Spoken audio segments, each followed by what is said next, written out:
We are going to talk about Blake Lively and Justin Baldoni. So basically what's happened is the movie got released. It Ends With Us, it's called, last August.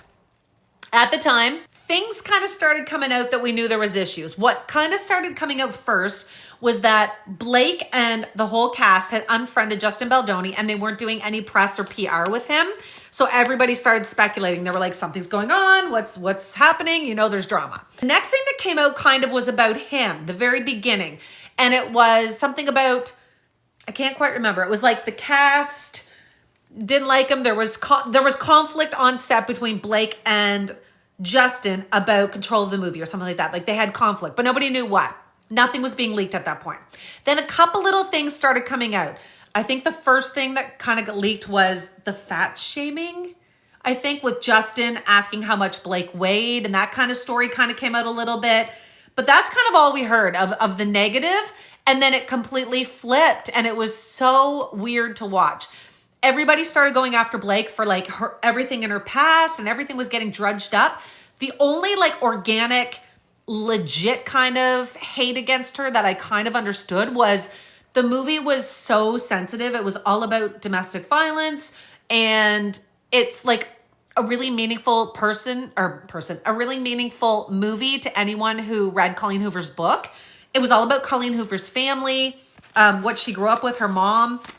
And so Blake was trying to market the movie as this light, fluffy, feel-good, wholesome movie, like bring your girlfriends, wear your floral, like that kind of thing.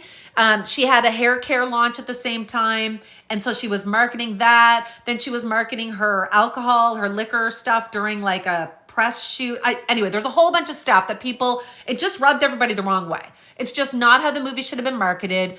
It was not smart. And we haven't got to the bottom yet of whose marketing idea that was. Blake showed, let me show you guys, a document. Oh God, where is it?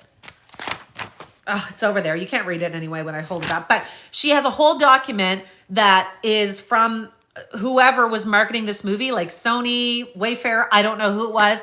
And it was like, here's the things to talk about. Here's the things to avoid. And she was told, according to this document, to market the movie as like the love and the hope and the light and all that kind of stuff, which is what she did. But she still talked about domestic violence. That, however, wasn't getting shown. What ended up happening is the papers and the media and social media and everything else was snipping clips of her interviews where it made her look bad, like she was being insensitive, and only showing that. So I started digging into those clips and I was like, what's the rest? And I found out she actually does talk about DV. It's just they weren't getting shown. The whole thing was really odd to me.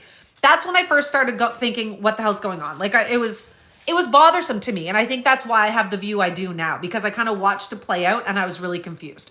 So that all starts going down. She gets all of this hate. Her whole past starts getting blown up in her face. And for months this went on. Like it was crazy. Then things start to die off. She didn't comment about any of it. Her PR people didn't comment on any of it. It was like crickets from her side of things. The only thing we were seeing was just from the media tearing her down. One of the biggest points in that, or turning points or whatever, was, if you guys remember, the journalist, Christy Flaw, comes out and releases on YouTube a video of Blake's interview from 2016. That, in my opinion, spurred so much hate and so much misinformation. It was unbelievable. So here's my take on that. Christy Flaw had been MIA on her socials for over a year.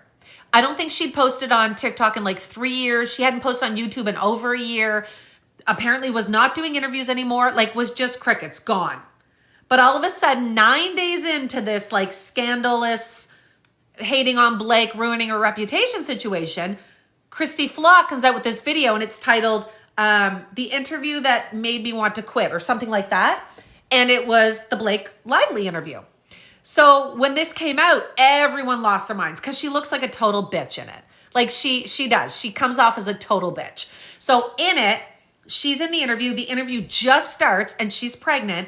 And the first thing out of Christy's mouth is, so how's your baby bump or belly bump or something like that? And she's like, how's your belly bump? Right back. Like she kind of throws it right back at the reporter. And the reporter's like, because like she's tiny. The reporter wasn't big at all. And she's just making a point like, how do you like being asked about your belly? And then the second question she asks is about the clothing. It's a timepiece movie. And she's like, how did you feel about wearing And nowadays we wouldn't bat an eye at any of these comments, right? So the second one is that comment. And Blake looks to Parker Posey and she's like, do you think she'd be asking a man that question? And Christy Flaw's like, I actually would. And Blake's like, And they're just put off totally. Like and the whole rest of the interview is kind of like, eh. So when I watched that, I was like, Jesus, like she looked like a bitch. And I was like, what's going on here? So I looked into it, which guys, we have to do things like that. When you see something put out here, don't just believe it, dig into it, which is what I do. I have all the lawsuits. I have her complaint. This is what I do. I love this stuff. I dig into things and I pull apart conspiracy theories, and no, I'm not always right, but I try and be as, I don't know. I try not to be biased to one side or another, but I'm finding myself really biased in this situation. I am finding myself Team Blake the more people celebrate Justin Baldoni. Anyway, we'll get into that in a second. Okay, so back to Christy Flaw. So I look into this release of this interview. It was in 2016, and if you guys remember, it was the hashtag Ask Us More movement. I remember it because I am old, and I'm going to let you know what it was. So when I looked it up, it was right in the middle of that whole kind of, I don't know, attempt to make actresses be asked more important questions than how's the kids, how's your makeup, who's your dress by. They weren't getting asked about the movies and the roles and the passion of whatever the film was they were in, and they were getting mad. All the actors, the first question was like, what did you do to prepare for this role? And the women were like, who made your dress? Like they'd had enough. So this wasn't just Blake Lively. This was literally every actress pretty much in Hollywood was taking this stand. Nicole Kidman, Reese Witherspoon, Blake Lively, like they were all taking this stand. And she is a big one for taking stands, as you guys know. Like she is always, very vocal in situations and stands up for what she believes in and yada, yada, yada. So I watched a bunch of clips, and there's quite a few of her talking about this movement and being like, we need to be asked more. To ask us about our clothing and our bodies is not okay. We want to ask like more in-depth stuff. Nicole Kidman at one point is being interviewed by Ryan Seacrest, and he's like, who are you wearing tonight? And it was his first question, and she like rolls her eyes and like walks away. Like this is what they were doing at that time. So when she sat down with Christy Flaw and does this interview, that's exactly what she was doing. She was taking a stand for the hashtag Ask Us More movement, and I'm pretty sure Christy Flaw would have known that. It was literally everywhere in 2015 to 17, I think it was. Is that the years it was? Anyway, it was everywhere. So that's why she came off as a bitch. So context is important, like very important, especially in that situation. Then what ended up happening is people started noticing that Christy Flaw had interviewed Blake again. So they were calling her out. They're like, what are you talking about? You interviewed her again. If this was like the interview that made you want to quit, why would you ever interview her again? And she was like, oh yeah, so that's a different story. So she tried to say that she was like hating to do this interview, but she kind of had to. And she goes, watch my face in the interview. I make these faces because I know it's going to be bad.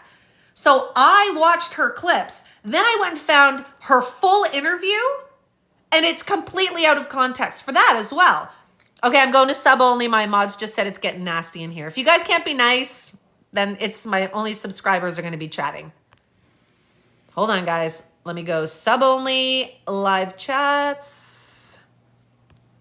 Sorry to everyone who is being kind in here, but there's a bunch of hate. I don't know why people are so like psycho over this situation and so full of hate. It's okay to have two different opinions, and it's okay to express your opinions, but you got to do it in a nice way, guys. Like, these aren't, our best friends. This is just two celebrities that we're chatting about. Like, relax. Anywho, so back to it.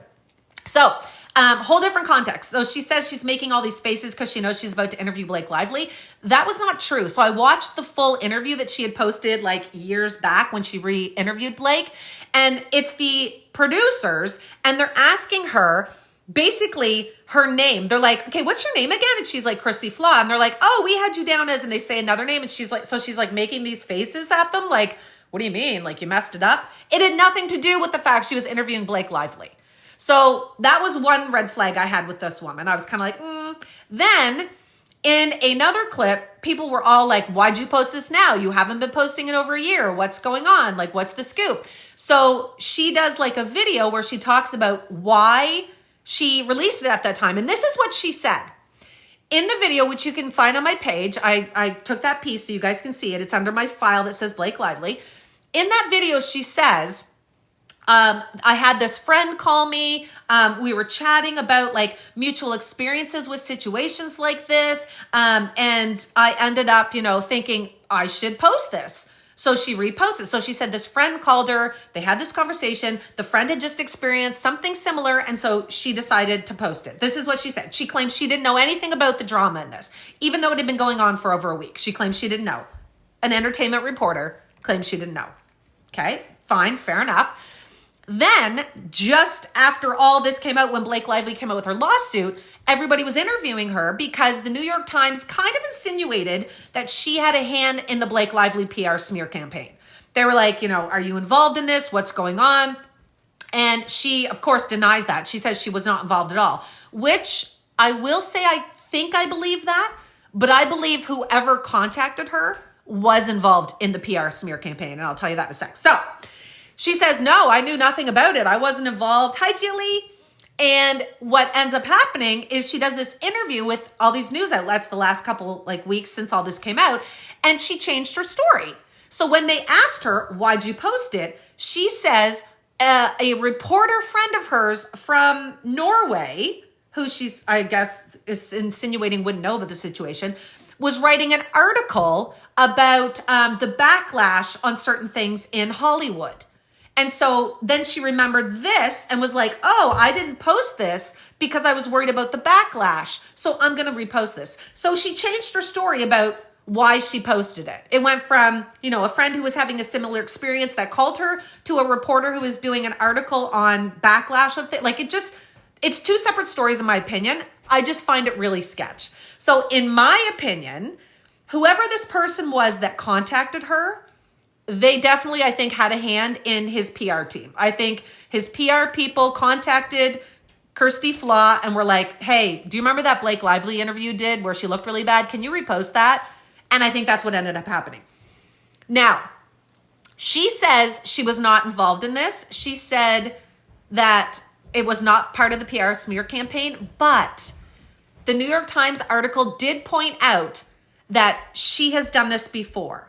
So as you guys know, Justin Baldoni, when he realized that Ryan Reynolds had blocked him on Instagram, he reached out to his publicist and Jamie Heath saying, Ryan's blocked me. I'm concerned. We need to get ahead of this in case she does the same thing. What should we do? And they were like, let's hire a PR crisis management person. So they hired Melissa Nathan. As you guys know, Melissa Nathan is the PR crisis manager that represented Johnny Depp when it was the Amber Heard Johnny Depp trial. She's extremely good. They're all extremely good, but she's extremely, extremely good.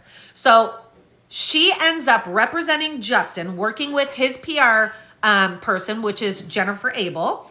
And she, at the time of Johnny Depp and Amber Heard's trial, somehow Kirsty Flaw releases a damning video about Amber Heard during that whole situation. Like, coincidence? I don't know. So her saying she's not a part of it, I want to believe that. I feel like the person who called her was involved in the PR thing, but who knows? The fact that she hadn't posted on her YouTube in over a year really makes me think something was up. And if you followed her, she literally is posting constantly now since then because it went viral. Like, she had millions of views on this video, as you guys know. And she's been posting regularly ever since then. Just anything she can. She tried to take down, was it Anne Hathaway? She posted another look at this awful interview video again of Anne Hathaway, but nobody bought into it.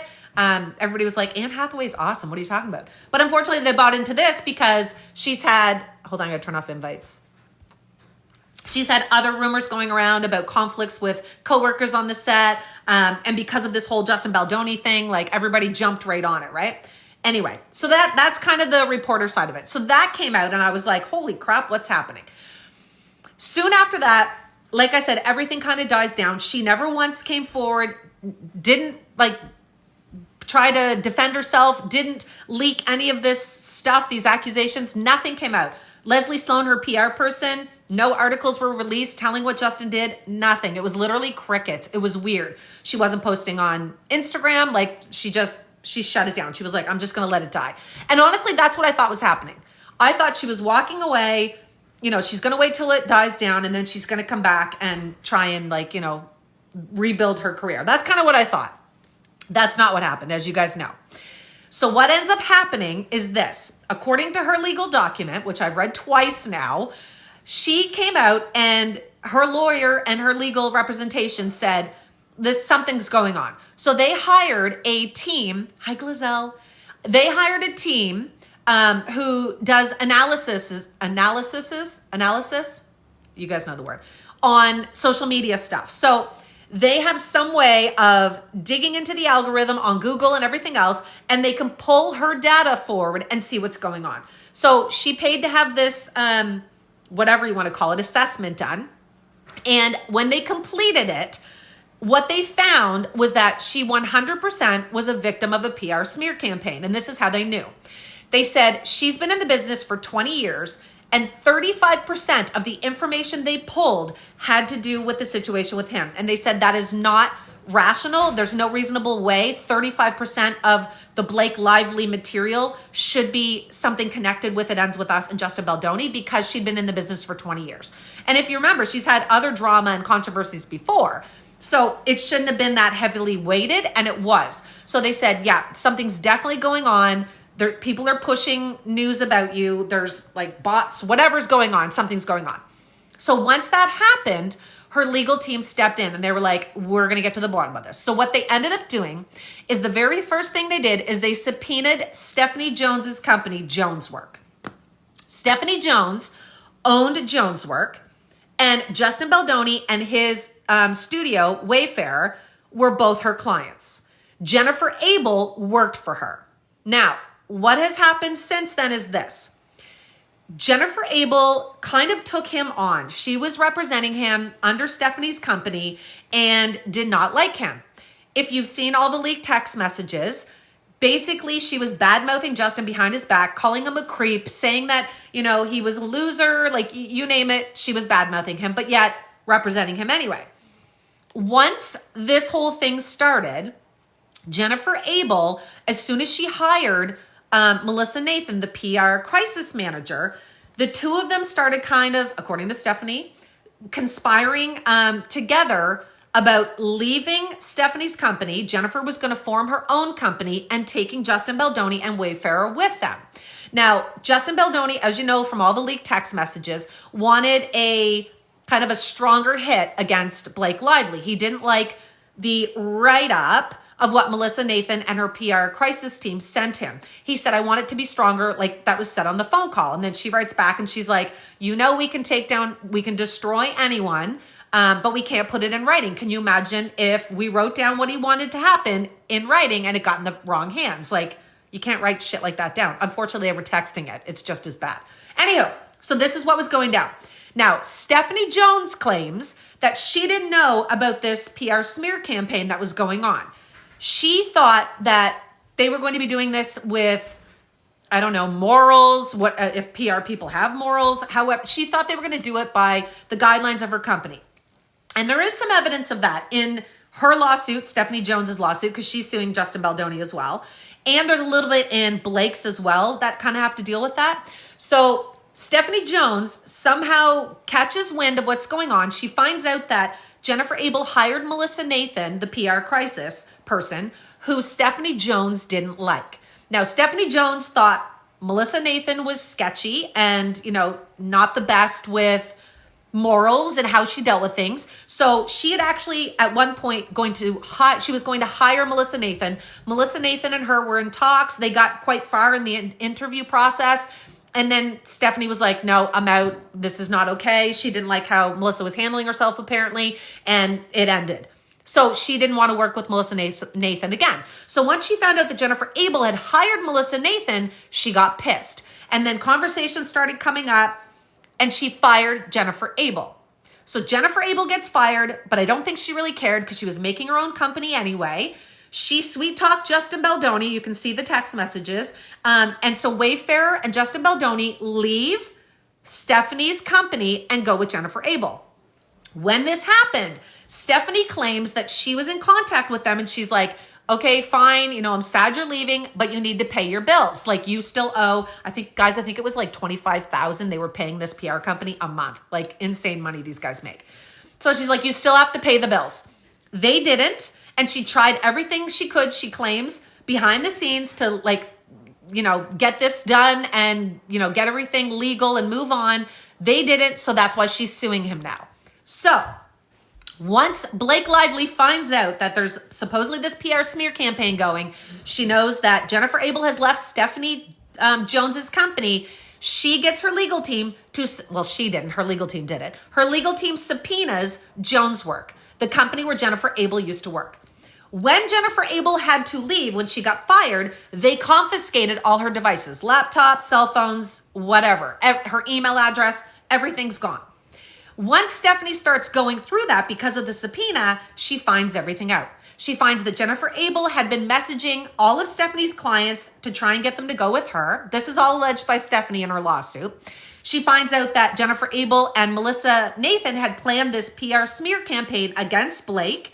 And she, of course, didn't like any of it. So she gives it all to Blake Lively's legal team who start going through it, right? Stephanie Jones, in return, gets her legal team to start going through it. So now Stephanie Jones is suing Justin Baldoni, Melissa Nathan, Jennifer Abel, and I can't remember the dude's name. Jed Wallace, I think his name is. He is the hired hitman that they got to do all the social media attacks on Blake. That's his job. That's his shtick. So now we're at the point where everybody has seen the documents. So her legal team starts putting everything together. Stephanie Jones's legal team starts putting all her stuff together, and she drops the lawsuit against Justin Baldoni. As you guys know, I think it was December 20th, and it gets announced to us on like the 23rd or 24th or whatever it was, a couple days later. When she released it, it's obvious that the New York Times picked up on it. They got the complaint. And at first it was a complaint, if you guys remember. The reason she had to file a complaint in California is in order to do a human rights lawsuit or civil lawsuit, or whatever you want to call it, you allegedly have to put in a complaint in California first. And then if it doesn't get satisfied or isn't successful in settling, then it moves into civil court. So that's what she had to do first. So that's what she did. She files that, and New York Times takes the article and runs with it. They post everything that she's said is going on. They basically just summarize her whole document, and they're like, here's the scoop. And they gave a couple other tidbits in there as well, which were kind of interesting. Now, here's what happened next. So once that comes out, Justin Baldoni's team is like, holy shit. Like, especially his crisis team, right? Their worst fears have just come out. The whole time, all of their text messages, everything they were doing was to protect him from her allegations from the previous January of her being uncomfortable on set and feeling sexually harassed. That was what they were trying to avoid the whole time. In the text messages, in Blake's legal lawsuit that she filed and her complaint, she has text messages between the PR crisis manager and his PR manager, basically saying he has no idea how lucky he is that none of this has gotten out. The only thing leaked was like this little bit about the conflict, and they're swearing in it. They're like, he has no idea how fucking lucky he is, and that whole shebang. So that comes out.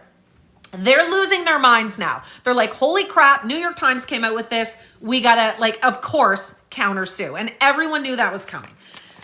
All the hate against Blake Lively for a brief moment switched over, and people were like, oh my God, look what Justin Baldoni did. And so first it was like, we hate Blake, she's a mean girl, blah, blah, blah. And then when the lawsuit came out, or the complaint, I should say, and the New York Times article, then they were kind of like, ooh, look what Justin did. Maybe Blake had a case here. Is this what happened? Why everybody stopped following him? Yada, yada, yada. And so the tide kind of turned. Then he comes out, instead of suing Blake Lively, he comes out and sues the New York Times. And he sues the New York Times on behalf of him, Wayfair, Jamie Heath, Jennifer Abel, Melissa Nathan, like the whole shebang that she was suing. He and all of them sue the New York Times for $250 million or whatever it was.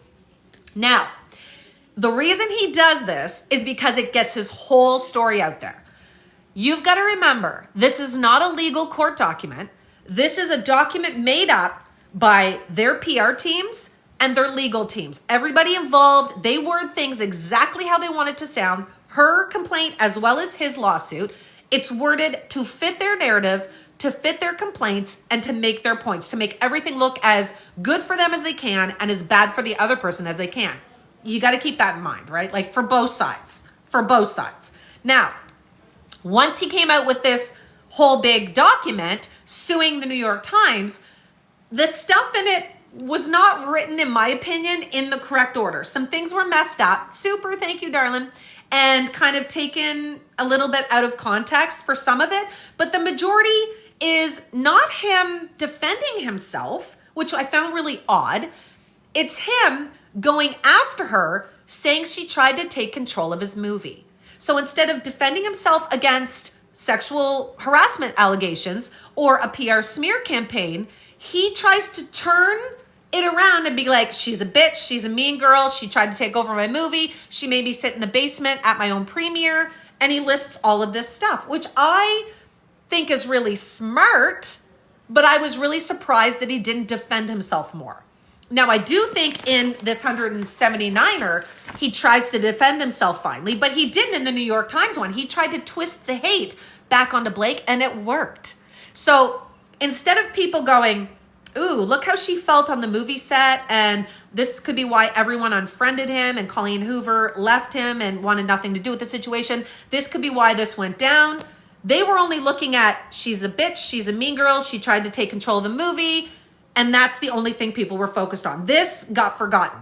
Like, oh, right, yeah, she felt uncomfortable and felt sexually harassed. I forgot about that. So that got forgotten.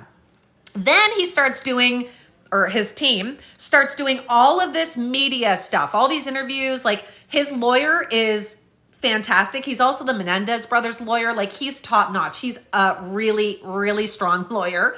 He starts doing all these interviews and basically retaliating against Blake's claims. But if you remember, they signed a form saying they would not retaliate over her sexual harassment accusations and complaints.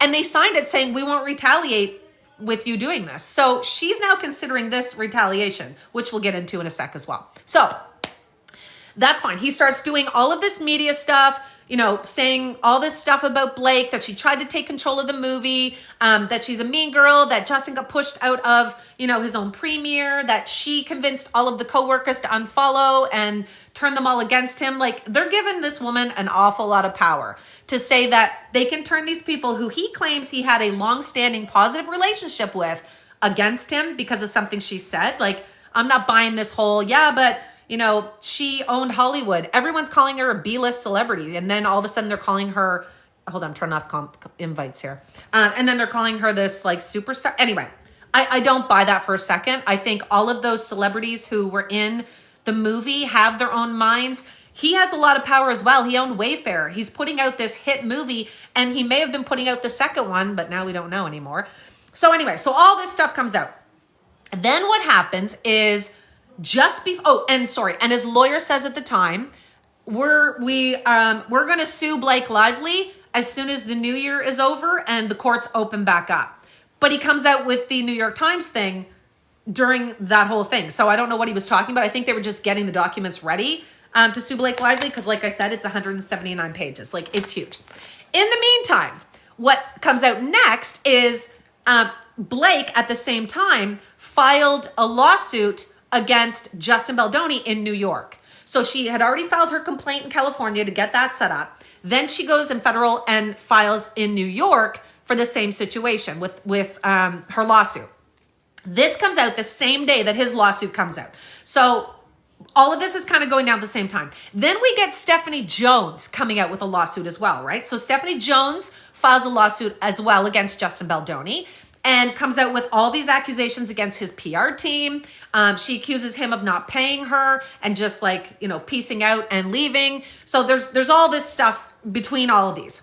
Then there's all this just stuff in the media with the two of them back. No, I can't even say the two of them back and forth. She really hasn't been going back and forth. It's his lawyer, who is so frigging awesome, coming out and dropping stuff constantly. And then her team trying to play catch up, kind of defending it, but not really, saying, we're not fighting this in the media. We're going to fight this in the courts.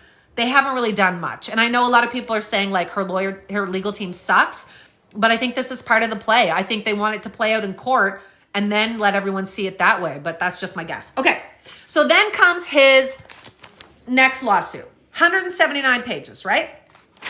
So this comes out next. In the meantime, his legal team and his PR crisis team, who is still working for him, are dropping all of this kind of stuff in the media about Blake. Like anything they can come up with, Mean Girl taking over the movie, pictures of him, all alone at his premiere in the basement. And he wasn't all alone. He was loving life down there. But we don't have context to it. So he came out and he did give his context to it. I'm going to go through this with you guys because I'm halfway through it. It's a lot. I'm not going to go through the other three that I've already gone through weeks ago. But I will go through this with you guys tonight because I think it's important for you guys to hear it and to see why I have the stance that I do in this situation. Before I read it though, I need you guys to know that I think there's wrongs on both sides. I do not have blinders on this in this situation. I know there's hurt feelings on both sides. But I do think that a person's perspective matters. And the fact that she was uncomfortable on set and tried numerous times to talk to either Justin or Jamie Heath about it, and it just kind of got blown off and nothing changed, speaks volumes. The fact that all of the coworkers from It Ends With Us unfollowed him and would have nothing to do with him speaks volumes. The fact Colleen Hoover took off and was like, peace out, Justin Baldoni, speaks volumes. The fact that his own co-host for his podcast, who had been his right-hand woman for 5 years, as soon as this complaint dropped, she was like, I'm peacing out. And not just that, but she wrote in her statement saying, I can no longer stand by him. I'm leaving. Once I process all this, a lot more is going to be coming out, which makes me believe that she's experienced something similar or has seen him doing something similar. Like, what did that mean, right? Anyway, she pieces out. And the first thing people were saying was, how can she do that? She should be supporting him. She knew him better than a lot of people. Exactly. That should speak volumes to us, that she knows him better than a lot of people would because she's been with him, on the daily for years, and she walked away. Just seems a little sketch, right? So this is all things you have to keep in mind because it's not just Blake Lively. She's not the only one who was having these issues on set. Apparently, they all were. So just keep that in mind when you think of things. Amber, thank you for going for the live gold, babe. It's the gold medal, right? We're doing the gold medal on this one because we're going through all of this, even though I'm getting so much hate on my posts from everybody just because I'm not buying what he says, hook, line, and sinker. Let's talk about that for a second. Before I get into reading this and telling you why I think the way I do, Jill, thank you, babe. This is the scoop. Take 2 seconds tonight, please, and go to my latest posts on the Justin and Blake situation. Just because I can see things from Blake's side and I'm not 100% believing Justin's side, people are, I know a lot of the nasty ones don't get posted because they swear and stuff and they go to my screened comments and stuff, but the hate I'm getting, the people bashing me, coming after me just because I don't think the same way as them, the hate towards Blake, bashing her, praising him, being like, he's an amazing guy, she's a bitch and a mean girl. We don't know the whole story yet. Yes, we have these, but they're written by these people's lawyers and PR team. In my opinion, until we get to court and hear Sony come forward, thank you, Amber, the cast members come forward, the people on set come forward, we don't have the full story. We have his story and her story, and then the truth somewhere in the middle, right? So all I'm doing is trying to work my way through this and figure out what I believe. And I am not attacking this man. I'm not on here being like, that's chauvinistic, misogynistic. Like, that's not what I'm doing. I have never once done that in my videos. I've called him a hypocrite once, but that would be it. And here's why I called him a hypocrite. If you watched the most latest video that was just released of the two of them slow dancing, here's my thoughts on that. And I will read you how she wrote this in her document. When that came out, he releases it to prove that he wasn't sexually harassing her. Or I don't even know if she was calling that part sexual harassment or just saying she was uncomfortable, that she didn't approve of it. So he's trying to say, here's the clip. This proves, I wasn't doing what she said. But it is literally almost word for word what Blake Lively said it was in her legal write-up. And she's telling us she was uncomfortable. First of all, she's acting in that. Like, that's what she has to do, right? And second of all, he's acting as well. But they've broke character. So they're both talking because there's no sound being recorded in this. Their mics are hot. Like, it's being recorded, but it's not being recorded for the movie, right? Music's going to be playing. So there was no, it should say there's no dialogue in this. So they're talking to each other like friends. And they're kind of like talking back and forth. And she's doing like a nervous, uncomfortable laugh, in my opinion. And he's just kind of like, feeling comfortable, not realizing anything's wrong, in my opinion. And at one point, they are leaning their faces together and they're touching noses. And they're trying to have this moment, but Blake keeps breaking character. And it's like she's uncomfortable and just can't keep up with this romantic chemistry that's supposed to be there. It's awkward to watch if you guys have watched it. So at one point, they kind of break apart and she starts laughing and she's like, I just feel like it's so nosy. Like, it's just my nose and your nose. And he makes fun of his own nose. So he laughs and he's like, it's my big nose or whatever. And then she laughs back and joins him in making fun of it. And she's like, I know I wanted to say something, but we'll have to pause and you go get it fixed and haha. And she's like, just kidding.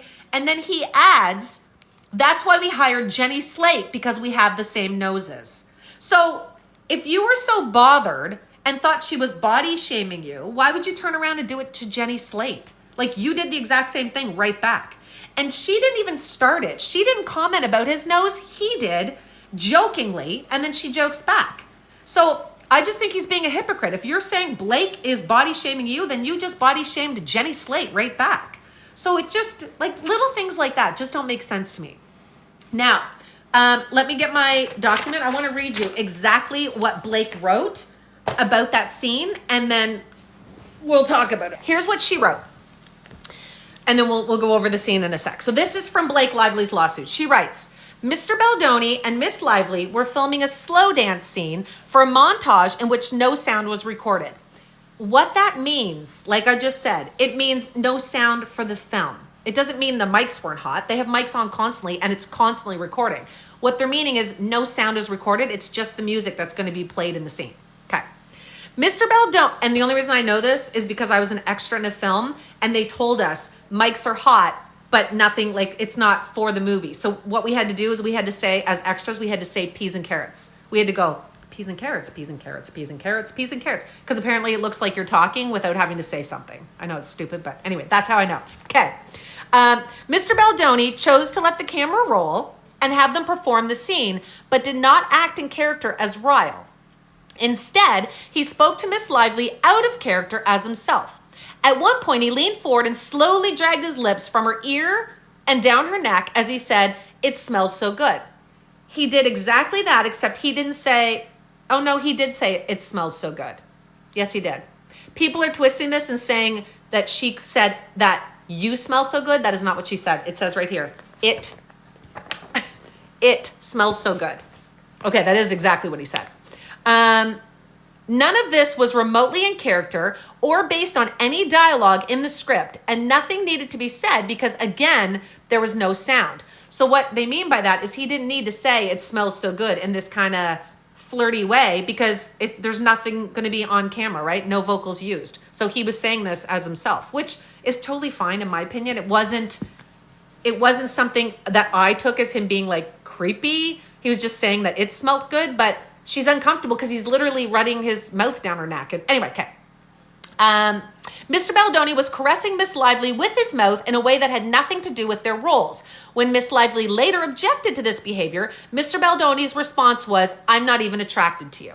So this is one of the times she went to him and expressed her uncomfortableness to what was happening. And he was basically like, and? He just excuses it away. So she had gone to him a few times. So this is what she writes in her document. If you watch the video footage, it's exactly what happened. He goes down one side of her neck with his mouth, comes up, and he's like, "You're probably getting beard on you." And then he starts to go down the other side, and she's like, "Oh, you're gonna get sun bronzer or whatever, suntan stuff on you." I can't remember what it's called. And he's like, "It smells good," or something like that. And then she's like, "Okay, that's the body makeup." And then he's like resting his thumb on her lip and playing with her. He's in character. I'm hoping he wasn't just doing this to be a creep. I think he was being Ryle, but still talking like Justin. But it creeped her out because none of this was in the script. None of this was supposed to be happening. And he's like ad-libbing it. Now, her team claims that the intimacy coordinator was not there at that time. And he has said there was an intimacy coordinator hired at the beginning, which we know, but that the intimacy coordinator was not there on all the scenes. And he says after her complaint in January, the intimacy coordinator was then there on set for all of the kind of sexual scenes, for everything to make her comfortable, but they weren't before. And he's admitted in his document, which I'll go through in a minute, that she, of course, was not comfortable with that. And that's why it came out the way it did. But he said there was only one scene in which it was kind of sexual or whatever, and the intimacy coordinator wasn't there. And he said apparently that Blake had a hand in writing it, and I can't remember what else he said. I don't know if it was like the labor scene, he doesn't say, but he does admit to that. So the scene, again, running down, hands on the lips, like just things that were not supposed to be in it. And she claimed she tried to talk to him after about it, and he was like, "I'm not even attracted to you," like as if that's an excuse for veering off script and making her feel uncomfortable. And she's trying to tell him, like, "You made me feel uncomfortable." Okay, so that's kind of that. But because I shared all of that in a video, all of my comments are so mean and nasty. There are a couple like rare comments in there that'll be like, "Julie, I appreciate your view, but I'm Team Baldoni." Great. Thank you for sharing in a nice way. I don't care that you guys are Team Baldoni or Team Blake. I'm just sharing my side, my opinion, and my views as to how I'm deciphering this stuff based on my research for the last year, if that makes sense. Thank you guys. And thank you for tapping the screen like crazy. I see you guys. So thank you. So I don't mind.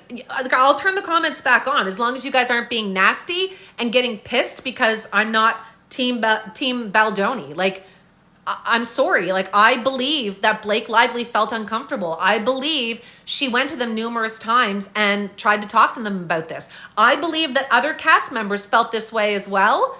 Thank you, Laura. My mod said go for it. Guys, I'm going to turn my comments on again, but Laura, please let me know if they're not nice. Alexandra, thank you.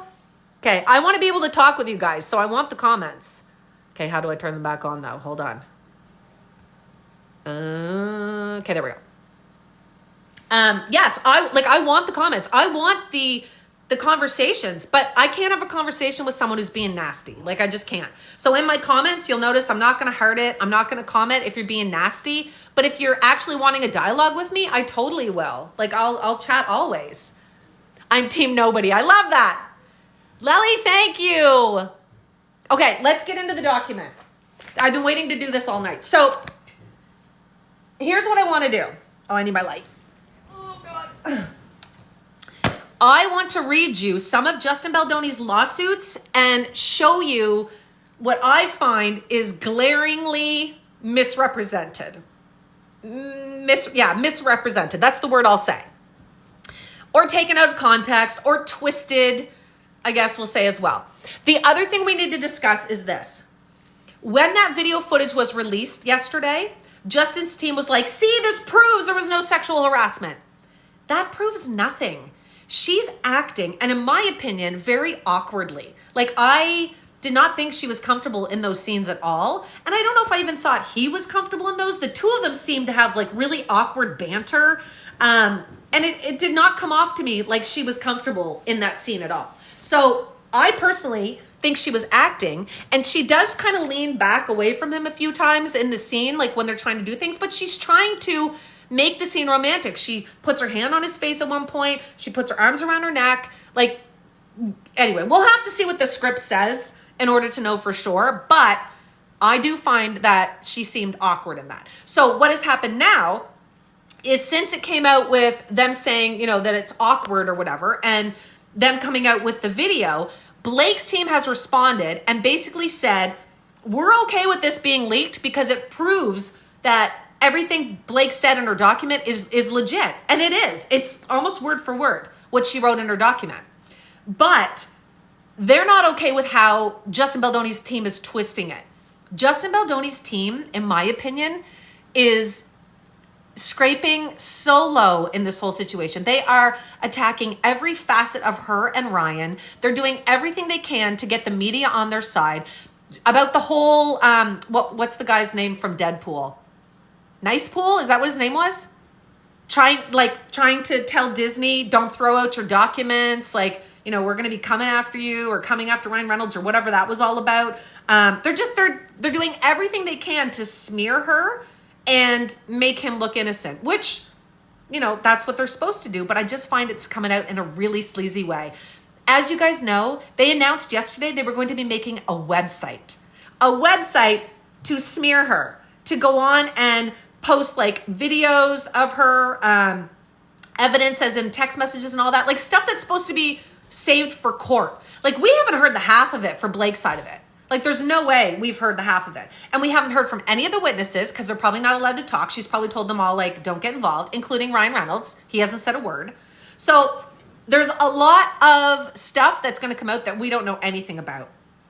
What she's done now is her legal team today filed paperwork to tell Justin Baldoni's lawyer to basically shut the hell up. Like, you need to stop. You're retaliating and you're continuing this PR smear campaign against me. It needs to stop until this goes to court, because you can, like, basically, what's it called? Perjure the juries?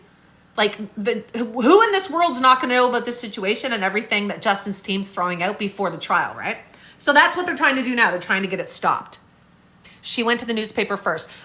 All of her story was out, but so was all of his. She didn't say anything about that. When he came out and was suing the New York Times with all of that, she didn't say anything. When he came out with his lawsuit, again, she didn't say anything. It's the fact that now they were coming out with this, like, website to, like, bash her, and they continue to do all these interviews, like, I hate to say it, but smearing her reputation. That's when they came out and said, shut the hell up. Excuse me. Okay, let's get reading. Okay, here is what I want to go through with you guys. So, Justin Baldoni's document is, like I said, 179 pages long. There were a lot of things in here that I was reading and I was like, what the?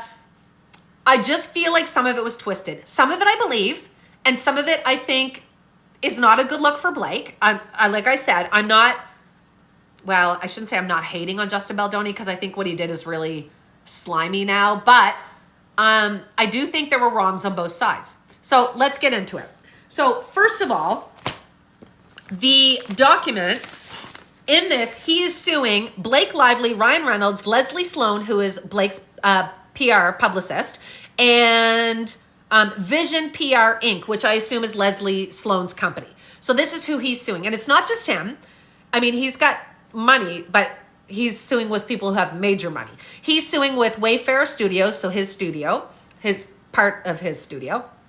Jamie Heath, who is the the lead producer, I believe it was, on the film. It Ends With Us Movie LLC, which is his movie. Melissa Nathan and Jennifer Abel. Now, this was kind of interesting to me because, what was his name? The money behind Wayfarer. And I can't think what his name is at this moment. But Blake is suing him, and he's not suing Blake. I found that kind of interesting. But anyway, he's not listed in here as one of the plaintiffs. Okay, so let's get into this. I'm gonna just go through the parts that I think are important in this, because it's like holy long, guys. All right, yes, guys, make sure you're being nice in here, or I'm gonna turn comments to subscribers only again. Totally express your opinions and your thoughts. I'm totally fine if you're team Justin and questioning what I'm saying. I love that. Go for it. Just don't be nasty when you're doing it, or you're going to get muted, or I'm turning on subscriber only chat. Please turn them off. Is it getting bad in here, guys? The paid trolls are here, someone says. Probably. We can ignore the trolls, though. All right, you guys let me know if I have to turn on sub only. I'd go sub only to read. Oh, a bunch of people don't want me to, though. I feel bad.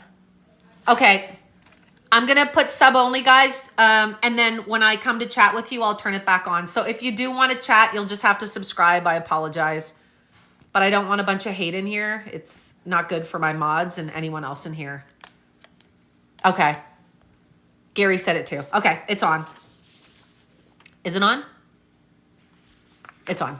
Thank you guys for tapping the screen like crazy. I appreciate it. Oh, we've got 10 gold medals already. I love you guys. Okay, here we go. So in the introduction, in a lawsuit, it kind of like sums everything up. And then afterwards, they give you kind of all the evidence and stuff. So I'm going to go through the important parts in the introduction first. So first thing, and I'll read it to you, but then I'm going to tell you my thoughts on it. Okay. So it says, so he's trying to defend himself, first of all, because he's such a good guy. And this is why he had to sue Blake Lively. So he says, had Lively chosen to merely ride out the self-inflicted press catastrophe she faced in August, the public would likely have moved on and never known the truth about her. They would have never known that she deliberately and systematically robbed plaintiffs Justin Baldoni and Wayfarer Studios of their movie. So he's saying if she had just shut her mouth and let the PR thing run, we would have been fine. But because she didn't, because she's coming out accusing me and letting everyone know about the sexual harassment, now I'm going after her and she stole the movie from me. So that's his defense to sexual harassment. Well, Blake stole the movie from me. It's like at school when you're like, why did you hit him? And he's like, well, he didn't hit me first. Like, it doesn't matter. Like, if she felt uncomfortable, she felt sexually harassed, that's a whole separate situation. Okay, sorry, I'm rambling. Here we go. She needed a scapegoat. When she and Ryan Reynolds could not force Baldoni and Wayfarer to read a statement she and her representatives prepared, extorting them to take accountability in defense of Lively's actions, she lay in wait for months preparing to publicly attack Baldoni by falsely claiming that he had sexually harassed her. What he's saying here is it sounds like, and we don't know for sure until this goes to court, it sounds like Ryan Reynolds and Blake Lively, their legal team, when she was getting all of this hate for promoting the movie the way she did, her legal team wanted him to step up and be like, this is how we told them to promote the movie. This is what they were supposed to do. K-Mac, thank you, darling. And they refused. They were like, no, we're not going to come back, because they were liking how this was going down. All of his team was celebrating this organic attacks on Blake Lively. They were like, ha, look what's happened to her reputation. We're in the clear. So of course they're not going to come out and defend her. This is what they wanted in case she came out with the sexual harassment stuff. Okay, carrying on. All right, is that page 1? All right, here we go. Lively stole Wayfarer's movie, hijacked Wayfarer's premiere, destroyed plaintiffs' personal and professional reputations and livelihood, and aimed to drive plaintiffs out of business entirely. It further appears that Lively worked for months with the equally powerful New York Times. So this is just what he's accusing her of. So he's like, okay, you're going to accuse me of sexual harassment. I'm now going to accuse you of stealing my movie. Makes sense, right? Lively wields immense power as one of the world's best-known celebrities, which is hilarious because every newspaper and article are trying to call her a B-lister now. But anyway, he claims one of the best-known celebrities. She used that power to seize control of the film. She set out to destroy plaintiffs' livelihoods and businesses if they did not bend to her incessant demands. And when they refused to give it, she did exactly that, accusing them of foul and reprehensible sexual misconduct. Right away, that is false. She did not come out and accuse them of this when all this went down and the movie was released. She did this back in November. And then the meeting they held to go back to work was in January, way before the movie was even done. They hadn't even done any of the really sexual scenes yet. So that is not true. It's just making her look bad. All right. She refused to return to production, absent the companies agreeing on her non-negotiable protections for return to production. So that was the list of things she wanted to be put in place to feel comfortable continuing to film. That insinuated misconduct had occurred during filming. An equally blindsided Wayfarer when Lively leveraged this document essentially signed under duress to seize control of the film. So again, he's like, she accused me of sexual harassment to seize control of the film. Like, that just makes no sense. What woman is ever going to scream, I'm uncomfortable and being sexually harassed on set to get control of a film? Like, anyway, sorry. Okay. And then he says, ultimately getting her own cut of the film and a coveted PGA mark, and at her command, ousting Baldoni from all marketing and promotional efforts with many of the cast members and the author, all of whom he, until then, had long-standing positive relationships with. So he admits that he had good relationships with all the cast and Colleen Hoover until all of this went down. And he's trying to blame Blake for this when it is so evident that they chose to do this. Blake can't make people not talk to someone. Like, that's silly. Blake's exclusion of Baldoni backfired as she chose to callously promote her hair care and alcoholic beverage products rather than bring attention to survivors of domestic violence. Now, according to Blake Lively and her document that she supplied in her court documents, that isn't the case. She was instructed to market it that way. All the cast was. And he veered off once he saw all the complaints and negative stuff about how Blake and the team was doing it. Okay, carrying on. All right. She seemed determined to make Baldoni the real-life villain in her story. Went so far as to propagate malicious stories portraying Baldoni as a sexual predator. Baldoni has lived his private and public life as an impassioned advocate for gender equality and healthy masculinity. Saying that she insisted on total control over every aspect of the film she could get her hands on.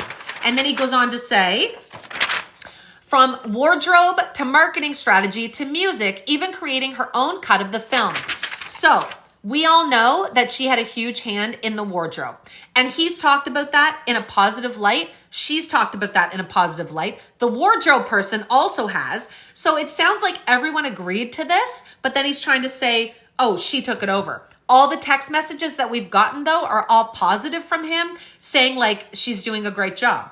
And then when he said taking over marketing strategy to music, I can't speak on the marketing side of it because I don't know what he's getting at for that. But as for the music, that is her when she added Taylor Swift's song in to the roof scene. That was her cut. That's the piece that she had her hand in. And that's the song she added in. As far as I know, it's the only song she's added in. There's nothing else in any of his complaints or hers to say there was anything else. And she openly talked about that in all of her interviews. All right. Then he talks and says, Lively had not even read the book. And he puts that in bold. So the proof that he has for saying she hasn't read the book is an text message between him and Jamie Heath, who's one of the lead producers on there. Claire, nobody can be mean. I turned off comments, right? We're on sub only, aren't we?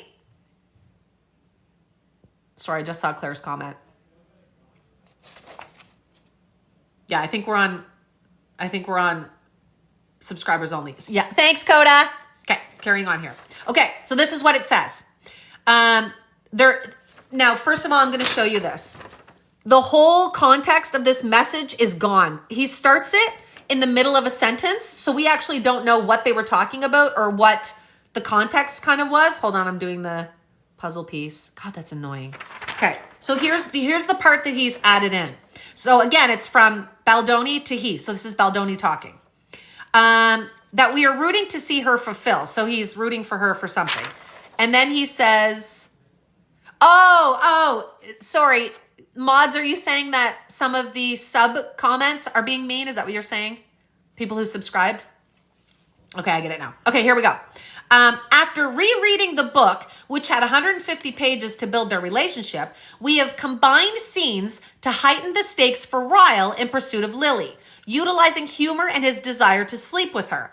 So we've combined scenes. I'm assuming that means he took a piece of Blake's scene and a piece of his, and she put it together because he talked about doing that later on.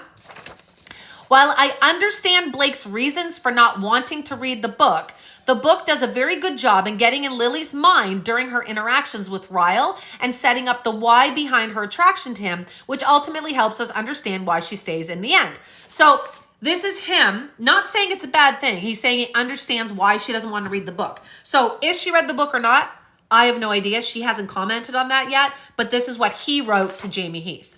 Okay. He goes on to say, the suggestion that Wayfarer caused the online, this is not the text message anymore. This is the complaint again. The suggestion that Wayfarer caused the online backlash against her is absurd, given the evidence of her own insensitivity. Okay. And then carrying on here. Lively, enraged that her plans were foiled and armed with proof of alleged sexual harassment in the form of a 17-point list of demands she had required the plaintiffs to sign just months earlier, focused her rage on Baldoni, blaming him for the consequences of her own missteps. So this one cracked me up because he says they try and make it sound like it was just the other day. So they're talking about the release and all this hate she was getting and how she's blaming Baldoni and Wayfarer for like attacking her in the media. They're saying like, and enraged that her plans were foiled and saying that the 17-point list of demands that she required them sign just months earlier, it literally was almost a year earlier. She talked to them about this the previous November and they had the meeting in January and it's now August. And he's like, just months earlier. Like everything is skewed, like I said, guys, to make it sound better, right? Meanwhile, this part really upset me, and I'll tell you guys why. This is not okay. Meanwhile, Stephanie Jones, founder of Jones Work, was embroiled in a personal and professional crisis. Immediately, he's going to attack the woman who is suing him. Just like a man who has an ex-girlfriend who he's cheated with tells his new girlfriend she's batshit crazy, she's psycho, she's trying to get out of it. This is what he's doing. He's now going to make her look like she's crazy. Her increasingly erratic behavior had driven away not only high-profile clients, but also her right-hand woman, plaintiff Jennifer Abel. Stephanie Jones, in her legal document, has already said she fired Jennifer Abel. After a final outburst against Wayfarer, in which she outright refused to comply with their direct instructions, Wayfarer had no choice but to cut ties with Jones and Jones Work rather than leave their public image in the hands of what appeared to be an out-of-control Jones. So he's just trying to make her look like this psycho ex-girlfriend. I think that's disgusting. I think there is absolutely no reason he had to attack her character like that, calling her crazy, saying that she was in a personal and professional crisis after a final outburst. It's so unnecessary. It's not professional. It's a bad look. It gave me the creeps. I'm not going to lie. It gave me the creeps. Anyway. So that he's saying we had no choice. We had to leave her company. That's not what happened. Jennifer Abel got fired, started her own company, and they left and went to Stephanie's company. Not Stephanie's company, left Stephanie's company and went to Jennifer Abel's. But now he's trying to say she was so crazy, we had to leave. Guys, it's bogus. Okay. Jones saw an opportunity for revenge and she took it. So this is why he's saying that she's suing him and Jennifer Abel. All right. August 21st, 2024, Sloan boasted to Nathan that she had seen her texts and that Nathan would be soon sued. I completely believe that. So August 21st was after the movie's release and all of the PR smear stuff had happened. So I'm pretty sure somewhere around there is probably when they subpoenaed Stephanie Jones and got the texts. All right, carrying on. Lively and her team, who carefully planned and implemented a vile smear campaign against Baldoni and Wayfarer. Funny, none of us heard of that smear campaign during the release. To deflect attention and blame for Lively's disastrous misjudgments. I didn't hear anything coming out from Blake's team about any of the sexual harassment stuff except the fat shaming until her lawsuit. What are they talking about? None of that came out. It was like she fell off the face of the earth. We didn't hear anything about Blake and her talking about Justin during that. Anyway, carrying on. Shortly after the film's premiere, Lively, together with her husband, Ryan Reynolds, demanded through their talent agency, which also represented Wayfarer and Baldoni, that plaintiffs publicly apologize for so-called mistakes during production in order to deflect the avalanche of negative media coverage of Lively. I completely believe this. I completely believe that after Blake got all this hate, the whole PR thing, being attacked for how she was promoting the movie. She went to them and she was like, you guys need to apologize for what's gone on here. Like, this is making me look bad. You guys need to like help me out and take a stand here. And of course they refused. Baldoni, Wayfair, and Heath refused to apologize for sins they had never committed. So again, this is just them denying the whole sexual harassment stuff and refusing to sign. All right. None of that's really relevant. It's just kind of reiterating what we just read. And this part, I'm not reading the whole thing, guys, because it's literally like 190 some pages. I'm just going to go. Oh, so this whole section now that I'm not going to read is the emails between Justin Baldoni and Colleen Hoover, where he is wooing her, you know, to get the rights to the movie because she was apparently scarred by other studios before with this, I guess. And so she's like, you know, they're going back and forth, and finally she gives him the rights to the movie. Okay. What is this one? Oh yeah. So for some reason they think this is evidence of her not feeling uncomfortable in certain situations because they joke in text messages. But this one says, Lively even felt comfortable enough to make silly jokes, redirecting a sweet compliment Baldoni gave.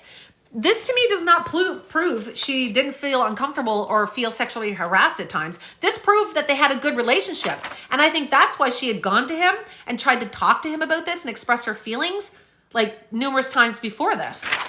All right, so this is the message. So basically he says, I like sentimental Blake. And she says, never met her. And he says, I also like asshole Blake. Don't worry. And he says, okay, good night. And she replies back and says, I've met her. And she says, so have my suppositories. Good night. And he laughs at it. So they're friends. Like, it's so evident that they were friends. And she tried to make this work at the end. Like, they signed that form so that she could move forward feeling comfortable. And it didn't seem like there was hard feelings after that. And that things kind of got better. Blake even says that until the release. Okay, anyway. All right, this one says, Lively begins asserting control almost immediately. He gives examples here, guys, that in my opinion, do not show her trying to take control. He is reaching, but you guys let me know what you think. Here we go. Almost immediately, Lively began inserting herself into the production process in intrusive ways well beyond the scope of her contractual entitlements. Lively began to insist on creative control over her character's wardrobe. So this is just reiterating what we already had gone through, basically saying she did take a big hand in the wardrobe. They've all talked about it. He was fine with it. We've seen text messages where he's encouraging her and saying he loves the choices she's making. She brought in her own clothes from her own wardrobe to save money. Like, we already knew all that. Okay. He says the wardrobe budget ballooned, which I find that hard to believe, but who knows? Because a lot of the stuff that she says she brought on set, and he said it as well, were from her own closet. But anyway, who knows? Coda, thanks for coming in, darling. Lively often refused to participate in wardrobe fittings at the production office, which was a mere 15 minutes from Lively's home. Two things. Saying Lively often refused to participate? She had a 4-month-old baby at home. Did she refuse, or was she like, can you guys come to me? Like, I've got this newborn baby. I'm guessing because he claims that he's such an upstanding, understanding man that he was probably like, no problem. You want them to come to you? Absolutely. Because you're breastfeeding. You've got the other kids at home. You're sharing your wardrobe for the film. It's only 15 minutes away, which he just said, but now he's claiming it was a problem. Okay. She insisted that the costume department pack up wardrobe and deliver it to her personal residence. So I honestly don't think this was a demand. I'm guessing because they had such a good relationship and he was like so kind to her that he was probably like, absolutely, it'll be easier for everyone involved. We'll come to you. Okay. Baldoni and the studio reluctantly ceded full control to Lively over her wardrobe. They gave her full control. If you didn't like it, why'd you give her full control? And what do you mean reluctantly? They weren't like, well, all right, Blake, I get. His text messages are like, we love your choices. We love the outfit. Absolutely. Run with it. I want you to be a part of this. At no point is he saying the opposite to her. She's thinking he's loving this. Anyhow. On the first day of principal photography, paparazzi captured and published photos of Lively in character wearing her hand-picked wardrobe. These images were widely reported as unflattering and sparked a backlash from Sony. Do you guys remember this? I gotta turn my comments on. I hate not being able to talk to you guys. Be kind or they're going off again, you guys. Mods, let me know. Do you remember when this happened? There was pictures released of when I was pumped because I love It Ends With Us, the book. It was Blake and her outfits were horrid. I remember she had like this ugly toque thing on and like baggy clothes. And do you remember that? Yeah, you guys do. Okay, good. Yes, it was horrible, like horrible. So this is what the pictures were. And he's saying that this was part of the wardrobe she had picked and they needed to change it. And I don't know if, like, she hasn't said if that was what she picked or not. I'm assuming it was, and they changed it. So this is what happened. Baldoni approached Lively in her trailer to discuss necessary wardrobe adjustments and resetting their relationship to assert his role as director and his need to have approval over her wardrobe. They both admit to this. He goes to her trailer. She says it was for an extendedly long period. He does say he was there for quite some time. She says he was even in there crying. He admits to tearing up, but he claims it was because she said something nice to him. It's just kind of he said, she said, but it happened. And we know it happened. Now she complains that he kind of, I don't know if she calls it fat shaming when they're in her trailer, or just like made her feel bad about the wardrobe somehow. But it sounds like that is the case. He was like, you look fat, you look frumpy. It's not a good look. We don't like it, like that kind of thing. So anyhow, the conversation did not take hours, and any length of time it took was not because Baldoni cried for hours. In truth, rather, it was because they had concerns, and it keeps going on about that, which we just kind of discussed. Let's see. He says she distorted the conversation to support her baseless harassment allegations. I think they both distorted it, to be honest. I mean, that's what people do in these things, right? They want to make it look good. So I think they both kind of distorted it. Okay, carrying on. Then Lively asked if she could... Oh, so this is, as another example, early in the pre-production stage, Lively sent Baldoni a long text describing how directors never permit her to write scenes for movies that she acted in, and she wanted to. She boasted she'd written for her husband's movies before, and then she asked if she could take a pass, and it's quoted from her text, at writing the rooftop scene, and It Ends With Us, for the characters Ryle and Lily. So the rooftop scene is where they meet. It is a super important scene. It's romantic. It's amazing. It's just awesome. So she says, can I take a pass at it? The scene's already written, but she's like, can I direct it? Like, can I make some changes or whatever? And then he says, but Baldoni felt the need to allow Lively to rewrite the scene and agreed to take a look at what she put together. So he told her yes. So him saying she took over the movie, she took over the scene. Dude, you told her she could. If you didn't like it, you should have spoke up and told her that. And behind her back, he's bitching about her to his editors and to Jamie Heath, but he's not telling her. To her face, he's like, absolutely, I'd love your input. And then he's like, I can't believe she's doing this. So, like, speak your mind. You got to say, she can't read your mind. Okay.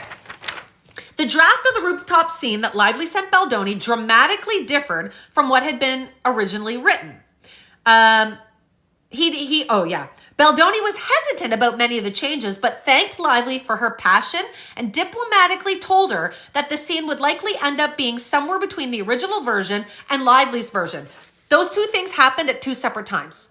So this saying he thanked her for her passion and diplomacy, that was at one time at a meeting in person. And then he later texts her and says he loved it and says the scene's going to end up being somewhere between the original and Lively's. Okay? He puts it in here like it happened all at once. And I'll show you why he does that in a second. What page was that? 21? Okay. Lively did not respond and went silent for multiple days. The woman has, 4 kids and a 4-month-old? Okay. And remember, this is 2 separate things that he's saying she didn't respond to. She wasn't going to respond to the first part because it wasn't in a text. It was in person. Okay, here we go. Here we go. Later, she confirmed in a text message below that Baldoni's response, of course, didn't feel great for me, and in this it's insinuated it's Taylor Swift, or Taylor Swift and Ryan Reynolds, to have my passion praised instead of my specific contribution. He's saying this happened right after he messaged her that message. That is not how this went down. We're going to read the text messages in a second. It's out of context and flipped out of order. Pay attention, watch. So he's saying, she writes, this didn't feel great to be praised for my passion instead of the contribution. Okay, so remember, he's saying this happened first. Okay. Lively summoned Baldoni. So Lively was referring to an earlier meeting where Lively summoned Baldoni to her New York penthouse, where Baldoni was greeted by Ryan Reynolds, who launched into enthusiastic praise for Lively's version of the scene. Hours later, as the meeting was ending, a famous and famously close friend of Reynolds and Lively's, Taylor Swift, walked into the room and similarly began praising Lively's script. He acts like these two were at him, like you need to choose Blake's thing. Ryan greeted him, and then Blake and them go and have the meeting. And then as they're getting ready and they're ending it, Taylor shows up to hang out with Blake, and she says like, oh, I loved the script, blah, blah, blah. But he acts like they were all involved in this meeting, and they weren't. Just stressing that. Baldoni understood the subtext. So here it is, him making an assumption. What's an assumption do? It makes an ass of you and I, right? Subtext. He's claiming this is subtext. He needed to comply with Lively's direction for the script. So he's trying to say, because he spoke and was greeted by Ryan Reynolds, which he was every time he went to this house, and because Taylor Swift showed up and they had both read the script, the changes that Blake was making, that he understood the subtext and he had to comply. This is him assuming. This was never a comment. Okay, keep going. Later, Baldoni felt obliged to text Lively. So now he's saying, I felt I had to do this. This is his excuse for this text he's going to send in a minute. I had to do this. Okay, I had to do this. Baldoni felt obliged to text Lively to say that he had liked her pages and hadn't needed Reynolds and her Taylor Swift friend to pressure him. He didn't say that. He didn't say anything about being pressured, and he didn't message any of his team afterwards saying he felt pressured either. Kind of funny, right? Don't you think the people he'd been bitching to, he would have bitched to and said like, oh my God, she brought Taylor and Ryan in. They were pressuring me to add this scene. I kind of have to now. He didn't say any of that, you guys. So to me, this is BS because he bitched about everything else. Sorry, I'm getting fired up again. All right, here we go. This is what it is. And had needed Lively responded. Okay, so it says, I'm going to make sure because that everyone listens. Okay, this one's the out of context one. So I want to find the whole message because this is just a little piece quoted. Okay, hold on. Oh, it's right here. 21. Hold on, I don't want to get lost in my place here. Okay, here it is. So she writes him and says, and this is like all the full text messages that he's included as far as I know. It says, turn comments off, sub only. Thank you, Liz. Okay, you guys wrecked it again, all you trolls. I'm going to sub only chat, guys, so we can't have nasty people in here. If you guys want to chat, please just subscribe. I would love to chat with you, but I can't have all the hate in here. It triggers people. All right. Here it is. Blake says, if you send me the FDX, FedEx, maybe, I'll work when I can steal a moment. And yes, of course, please send to Christy. We're all on the same team with the same goal. And then she does one of those like, whoop, whoop, hands. This is what he writes her back, that he says he felt obligated to send this. He felt he was obligated. Okay, he writes, great, exclamation point. Also, was working on the rooftop scene today. I really love what you did. It really does help a lot. Makes it so much more fun and interesting. Dude. Okay. Then he says, in brackets, and I would have felt that way without Ryan and Taylor. And he says, winky face. And then he says, you really are a talent across the board. Really excited and grateful to do this together. Dude, you can't write a text like that to someone and then try and whine and cry afterwards and be like, oh my God, she was pressuring me. She had these mega celebrity friends there and made me have to write her this. BS. Even if that was true, even if he felt he was being forced to do this, he would have been bitching behind her back because he did for everything else. He was texting his editors and Jamie Heath all the time and being like, she's taking this over, or she's doing this, or they'd bitch to him. He didn't have one text message exchange in here complaining about this. Not one. In fact, he's encouraging her. Okay, keeps going on. So now this is, oh, my legs go to sleep, you guys. This is the famous text now that's gone around where she refers to Taylor and Ryan as her dragons. Let's read this without the negative connotation that Justin Baldoni's team spins on it, and read it from my perspective, okay? Let's read it from my perspective here. Yes, please tap the screen like crazy, guys, and share out the live. I would love you. And we are trying to go for a live goal tonight. We're doing the gold medals because I think I deserve one for the hate I've been getting on this for the last few days. Anyway, carrying on. Hold on. Do I have sub only turned on here, guys? I think I do, right? I just saw a comment from someone who wasn't a sub. Amber, thank you, darling. Amber, thank you. Yes, I do. I must. Okay, let's carry on. I never subscribed to anything seriously kind of free. Oh, Lori, I've had people come on and they were giving away subscriptions. Like people can buy other people's subscriptions. So someone probably bought it for you. I've had Freddie came on a few times and was sending subscriptions. So you probably just got one. I did, Tucker. Okay, here we go. Sorry, back to it. Here is the message, her response, okay? She writes, so again, I'm going to read what he wrote, that he says he was obliged to write. Also was working on the rooftop scene today. I really love what you did. It really does help a lot. Makes it so much more fun and interesting. And I would have felt that way without Ryan and Taylor. You really are a talent across the board. Really excited and grateful to do this together. Like, could he praise her anymore? Could he love the fact that she wrote this scene with him anymore? Okay, then she writes back. That's very appreciated, and it means a lot. I'm deeply inspired by the film we're going to make outside of the success of this book. We have such an opportunity to not only surprise people who love the book, but reach an even bigger audience by making an undeniably dynamic and also commercial film.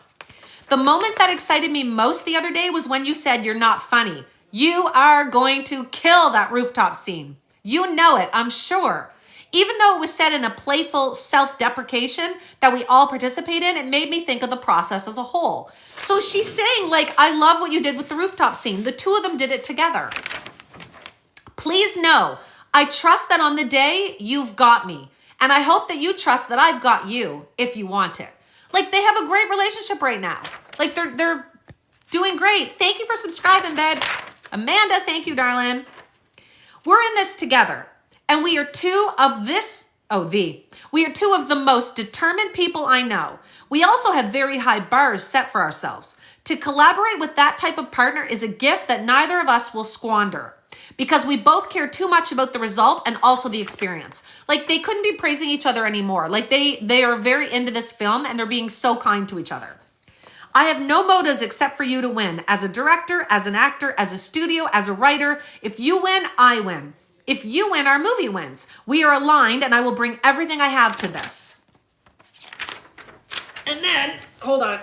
That's her thanking him for all of his praise about what she wrote. She's like, thank you so much. Like, this means a lot. Then she gets into Ryan and Taylor. And she says, and as for Taylor and Ryan, and she also puts and blank for that matter, I'm assuming possibly that would be Hugh. Who am I thinking? Oh my God. Jackman. Holy Hannah. Or Travis Kelce. Like, it's somebody involved with their little dynamic there. But anyway, I'm the luckiest mother effer on the planet to have them as my dance moms level stage moms. They are embarrassingly effusive. So this is her, like, so passionate and loving to her friend and her husband and expressing that to Justin because they just had this whole moment of like telling each other how much they appreciate everything, right? So now she's saying how much she appreciates them.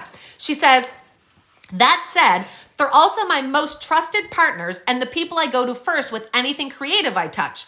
And I'm the person they each go to first. That reciprocal creativity and support has been one of my life's greatest and most fulfilling gifts. So she's like praising her best friend and her husband here. And she's like, you know, loving that she has them in her life. When they loved and signed off on the pages, I felt good to send them to you. So she's like, Ryan and Taylor read them for me. They approved, and that's the only time I could send them to you is with their approval. Like, I felt okay sending it, knowing they liked it. They asked what you thought specifically after. They checked in so many times. I told them that you laughed a bunch and said it's probably a blend, but you appreciate my passion so much. So she's saying, like, she told him this, that, you know, he appreciated my passion, but then she adds in the line that he tried to skew in earlier as if it was like a negative. So she writes, which of course didn't feel great for me, but he's already told her he loves it. So now she can be honest and be like, I was worried you didn't like it because you just said you like my passion and not what I wrote. So now she can be honest, right? Which of course didn't feel great for me or them to have my passion be praised instead of any specific contribution, or even just that you didn't like the pages, which was also fine. So she's like, I didn't mind if you didn't like it, just tell me.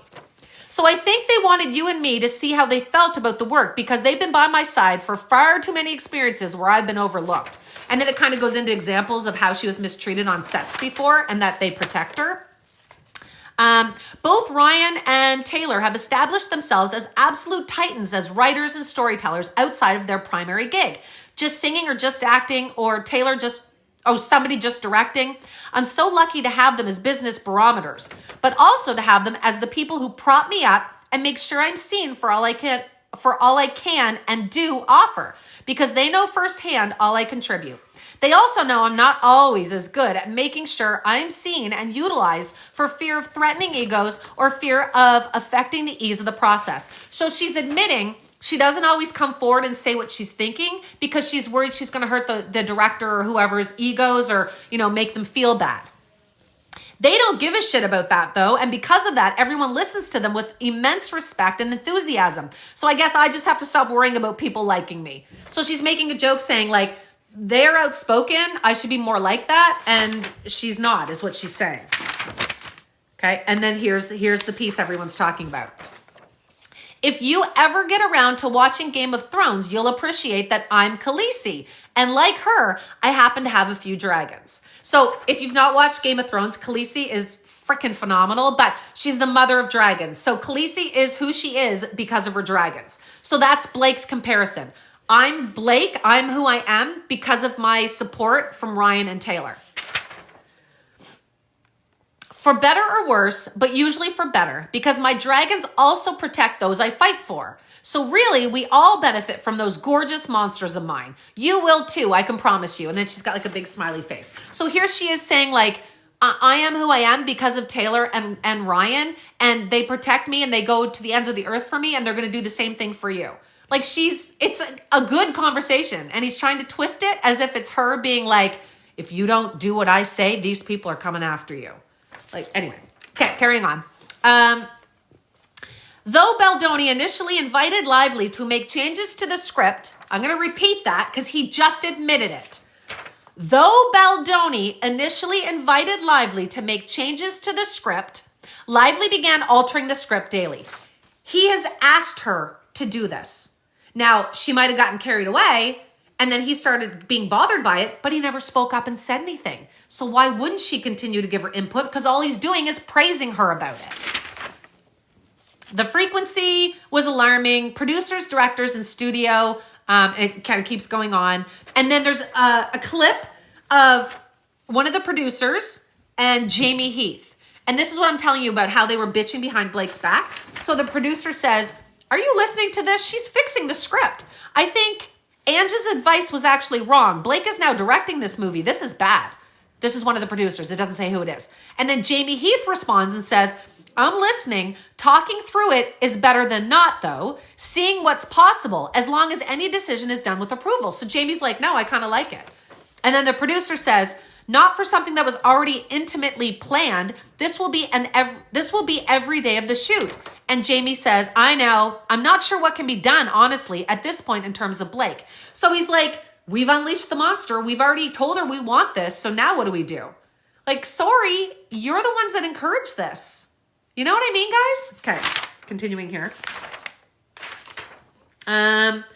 More than a year later, during the Okay, then this next part is talking about the roof scene. If you remember, Blake makes a comment in an interview and says like, you know, oh, my husband Ryan actually wrote some of that. Like he put in some flourishes or whatever it was. And then so Baldoni says, oh, here it is here, that Sony reaches out to him, and listen to how he words it. He says, this startling revelation directly contradicted Lively's precious insistence that she had written the scene, and certainly cast Ryan's high praise for the rewritten scene in a different light. The film's credited screenwriter, when asked about the claim, said, so if I'm being told that Ryan wrote it, that's great. How wonderful. There were a few little flourishes that I did not write, and if those flourishes came from Ryan, I think that's wonderful.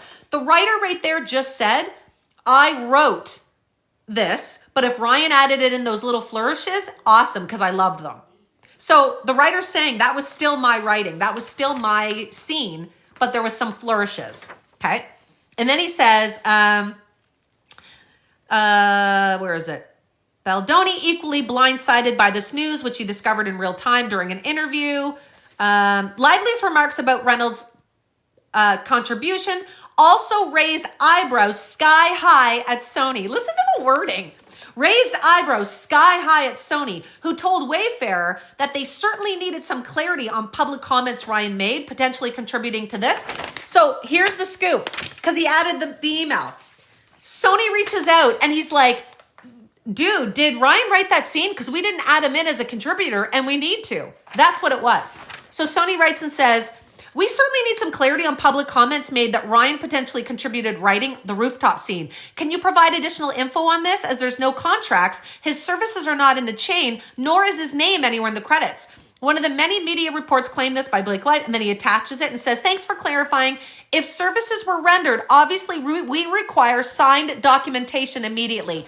This is them covering their ass legally. It's not that they cared. They just wanted him added in saying he wrote this if he wrote it. But Justin's like, oh, eyebrows were raised. They were not impressed. Like, it's just twisted, as anyone does, right, in these situations. All right, let's carry on. Oh, we're getting into the fat shaming. All right, so this one's interesting to me, too. So during pre-production, so before anything had even started, Lively and Reynolds raised entirely false allegations of fat shaming against Baldoni, an accusation that, as evidence will show, was categorically false. This is pre-production that this happened. They hadn't even started filming yet, and he's already saying that this was set up and fake. All right, let's keep going. Baldoni had been introduced to trainer Dawn, who then became his personal trainer by Lively. Lively set it up. Dawn directed Baldoni's preparation for the movie. Baldoni paid him to do meal delivery services. It kind of keeps going on. Like he was in with Dawn, right? Dawn was his guy. There's like examples of text messages that, you know, they had exchanges. They were buddies. They had planned out things. But then here's what he says. Privately, Baldoni reached out to Dawn as his personal trainer to ask what Lively weighed so that he could train his back muscles in preparation for a lift scene. Privately, he says. Baldoni reached out to Dawn. Dawn is his trainer. Dawn has been putting him through this whole rigmarole, this whole program. Do you not think Dawn is going to set him up if he has to lift Blake Lively, that he's going to train his back? Because that's what they've been doing. That's what these messages show, that he's been working on his back. And he says, like, do this for your back, do that, like, be careful. Like, of course it's going to be set up. Like, of course it's going to be proper, right? He keeps going on about it. Okay, nothing more for that one. Hold on. Here we go. The next morning, Baldoni was summoned, love the terms, not called or asked to come over, summoned to the penthouse by Lively and greeted by Reynolds, who swore at Baldoni and accused him of fat shaming his wife. How dare you effing ask my wife's weight? What's wrong with you? The confrontation from Reynolds and Lively was so aggressive that Baldoni felt he had no choice but to offer repeated and completely unwarranted apologies for what was a good faith and reasonable question to ask of his trainer. Reynolds demanded Baldoni remove the scene entirely. So Blake, I believe in her lawsuit, said that the scene wasn't in the movie, and Justin is now saying that this lift scene, that Reynolds is demanding it be removed. The scene wasn't in the film. The only reason the scene wasn't in the film is because Lively and Reynolds ensured it was taken out of the film. This is what Baldoni's claiming, which I could totally see. Lively had earlier expressed insecurity about her postpartum figure, and Baldoni made every attempt to genuinely reassure her. And it is here. So this again shows that they had a good relationship. They were fine. Like they were back and forth. Like, anyway. She writes, kicking ass, but it's still a ton of work with not a ton of time. What's the chance we can do body scenes at the end of the schedule? So she's insecure. She hasn't lost all her postpartum weight yet. She's working out like crazy. And she's like, can we do the body scene stuff at the end when I've got this weight off? He's like super nice about it. He writes back, I'm sure you are. Honestly, there's 1 billion moving parts to schedule right now. I just turned to the rewrite, and so they are hard at work. So much of it comes down to locations and the other cast. So to be really honest, I have no clue. I want you to know, though, you will look amazing. Anything you are insecure about, we will talk through and get creative together and make you comfortable. I just don't want you to stress about your body. It's the last thing you need. As soon as I have a rough schedule that's even remotely accurate, I'll share, and I'll make sure the team keeps this in mind as well. Now, this was February 17th. So this was way after the filming had been going. This is February of 2023. The comment, where is it? Oh, he doesn't put when it was. When he asked the stuff for, oh, yes, hold on. It would have been, no, it doesn't say, guys. Anyway, the comments that I just shared was well after. All right, what do you guys think? Can I try turning subscriber only chat off again for a bit? If you guys are being nasty though, it goes back on. Okay, I'm going to do it. I want to be able to chat with the nice people in here. If you're a troll, you're going to get muted or booted. I don't mind you being Team Justin, guys. Go ahead and say all you want for that. Just don't be mean. Hi, Natalie. Hi, guys. I love you guys. Okay, let's keep going. Okay. So this one is, oh, what is this one referring to? So I just finished 30. Okay, here's Blake sending a text message to Justin. This was soon after the fat shaming, I think, wasn't it? Yep. So, oh wait, no, this is after, sorry. This is after her saying like, I'm really insecure, like, eh. So then he sends her a voice memo, which of course we can't hear because it expires, right? So she writes and says, thank you for your voice memo. It is deeply appreciated. You are everything you promised to be as a collaborator. Thank you. I know my job here, and this piece is a big part of my job here. We both understand the assignment as actors in the roles, but also as producers and also as marketers. We understand artistically, yes, but we get what we need to do in all aspects for this movie commercially. Okay, she's going on basically saying she needs to lose the weight. She's like, I understand for this movie, I got to get the weight off for the character who I am and what I need to look like. As much as I'd love to not think about it, that would be irresponsible and also impossible because it's unrealistic to not acknowledge what I need to do. This is my job here, and I meet my responsibilities with extreme work ethic. I look for solutions to achieve my high goals instead of lowering my goals. We all win when we're firing at our highest capabilities. Keeps going, keeps going. We're going to kill it and be so fit, they have to Lola us to look less banging. So she's joking with them, being like, we're going to look great. Don't worry about it. And then he claims this, which I find so, okay, listen to this one, guys. He says, Lively then delivered an ultimatum. If Baldoni could not get on board with her work methods, he had 2 weeks to recast her. Why isn't that here? You attached everything but that part of the message. Why didn't you attach that part of the message? Because it wasn't an ultimatum. She would have been joking around with him. She literally just sent him this beautiful message saying, don't you worry, I'm going to get it off. And if she did say, if you can't get on board with her work methods, he had 2 weeks to recast her. She's probably saying, if you don't like my fat and I don't have it off, jokingly, you got 2 weeks to find someone new. I'm assuming that's what happened, but he doesn't include it.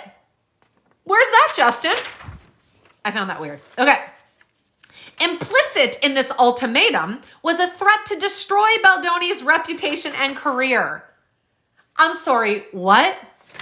All of this lovely, flowery, awesome compliments she just sent to you, you take as an ultimatum, and then you say it's a threat to destroy your career? Really? Okay, carrying on. He had no choice but to bow to Lively and Reynolds' demands. Like, guys, come on. All right, here we go. This is, again, it just says producer, doesn't say who it is, but then it names Jamie Heath in this. And the producer says, he cannot let her have opinions on everything. And Jamie goes, Blake? So this is the producer admitting that Justin Baldoni is loving this. He's letting Blake have an opinion on everything. And this producer's getting pissed. And so Jamie Heath says, Blake? And the producer says, or she's going to be co-directing this film. And he says, yes, Blake. And then Jamie Heath says, yeah, we were talking about that a lot yesterday. And the producer says, exactly. This is why everyone is starting to lose it. We've been talking about the same thing for months. And Jamie says, yep, it's starting to get resolved. And the producer says, no, it's not. They're blaming him. They're like, he's being too nice. He's letting her do all this and we don't like it. He's not complaining about it. They are. This was the first time Lively openly moved to seize control of the film from Baldoni, but it would not be the last. I swear to God, that's how it's written. I swear to God. Let me read that again. It's like a line out of a freaking movie. This was the first time Lively openly moved to seize control of the film from Baldoni, but it would not be the last.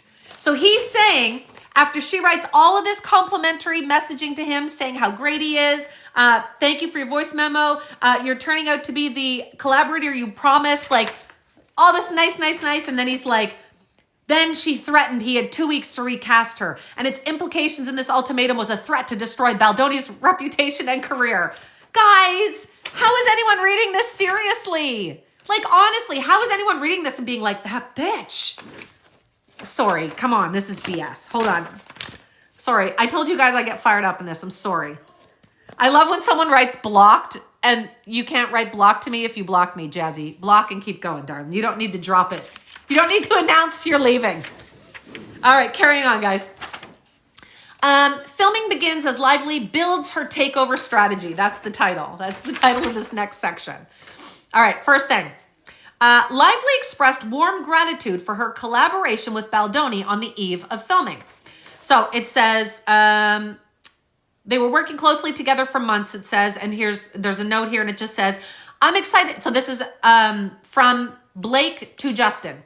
This note means so much to me. I'm excited to start tomorrow, but it's only one piece of the journey. We started months ago, and I'm grateful for all you've built so far. Thank you for caring so much and for putting every bit of you into showing it. You've given so much of your time to fight for great, and that hasn't gone unappreciated or unseen for a moment. Let's do this shit.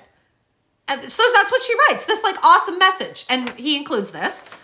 Throughout the first filming period, Lively continued to share her open and unguarded thoughts on life and her character. She talked about wardrobe choices to make her character much sexier. All right, so this is the hat one, I think. Yeah, okay. Now, if you recall, one of the complaints that Blake had in her lawsuit was that Justin commented on her clothing one day when she was out, like commented on her, and he was like, you look sexy or something like that, and she didn't like it. It made her feel yucky. So he's saying, well, she set up this language because this is what she said to me first. So listen to this. She writes and says, we'll show you both ways, but beanie is much sexier. It's the look. Feels TV without it, especially with a crop top in the snow. It justifies the rest of the skin and also is a girl I would check out walking down the street because it washes the effort off the rest of the look.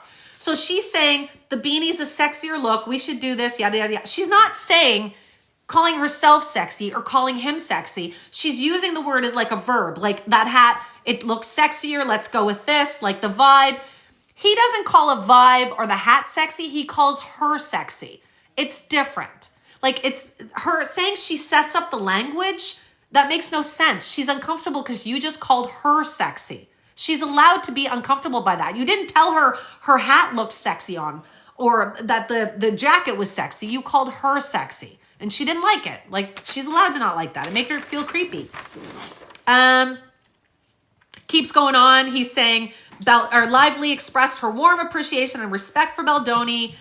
So there's all these messages saying like, thank you, I appreciate this. And he's like loving it, like hearting it or whatever, saying thank you back. Like it's all good stuff. There's nothing negative, but he's trying to turn it negative. Let's keep going here. What was this one? Oh, yes. So this one, this is Justin trying to say that Blake was comfortable breastfeeding around him. And I don't know if he says pumping around him or not, but breastfeeding around him, which I completely believe. Because as you know, like I've breastfed in front of people, and I'm sure you've seen probably someone in your life breastfeeding. When you breastfeed in front of someone, you're covered. Like you've got your cover on, or you've got your top on the right way. Like there's lots of, ways to kind of hide yourself. You're modest. But if you're in your own trailer breastfeeding, it's totally different. You got your shirt off, you got your boob out, like you don't care because you're by yourself. So if somebody comes in your trailer unannounced when you're breastfeeding, it's a big deal.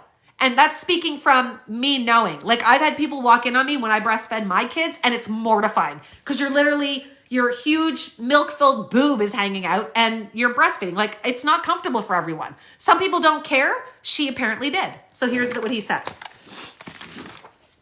Lively's intimate comfort with Baldoni, intimate comfort, really guys? With Baldoni continued as filming progressed. In June, after the alleged harassment and uncomfortable situations allegedly occurred, she even invited Baldoni to her trailer to rehearse while pumping breast milk. Now, pumping is even different than breastfeeding, because pumping, you don't even have to take your shirt off. You can literally put those damn pumps inside your bra now, and they're just in there pumping while you do everything else clothed. Completely different. But anyway, this is what his proof is. That this is why he says it's okay for him to just walk in her trailer while she's breastfeeding. She writes and says, hey, I'm just pumping in my trailer if you want to work out our lines. It also does not say come to the trailer, because the next line, if you guys remember, which for some reason he doesn't include in this, is it on the next page? Nope. For some reason he doesn't include in this, but if you remember from the other screenshots of this we have, he replies and says like, okay, great, I'm just eating.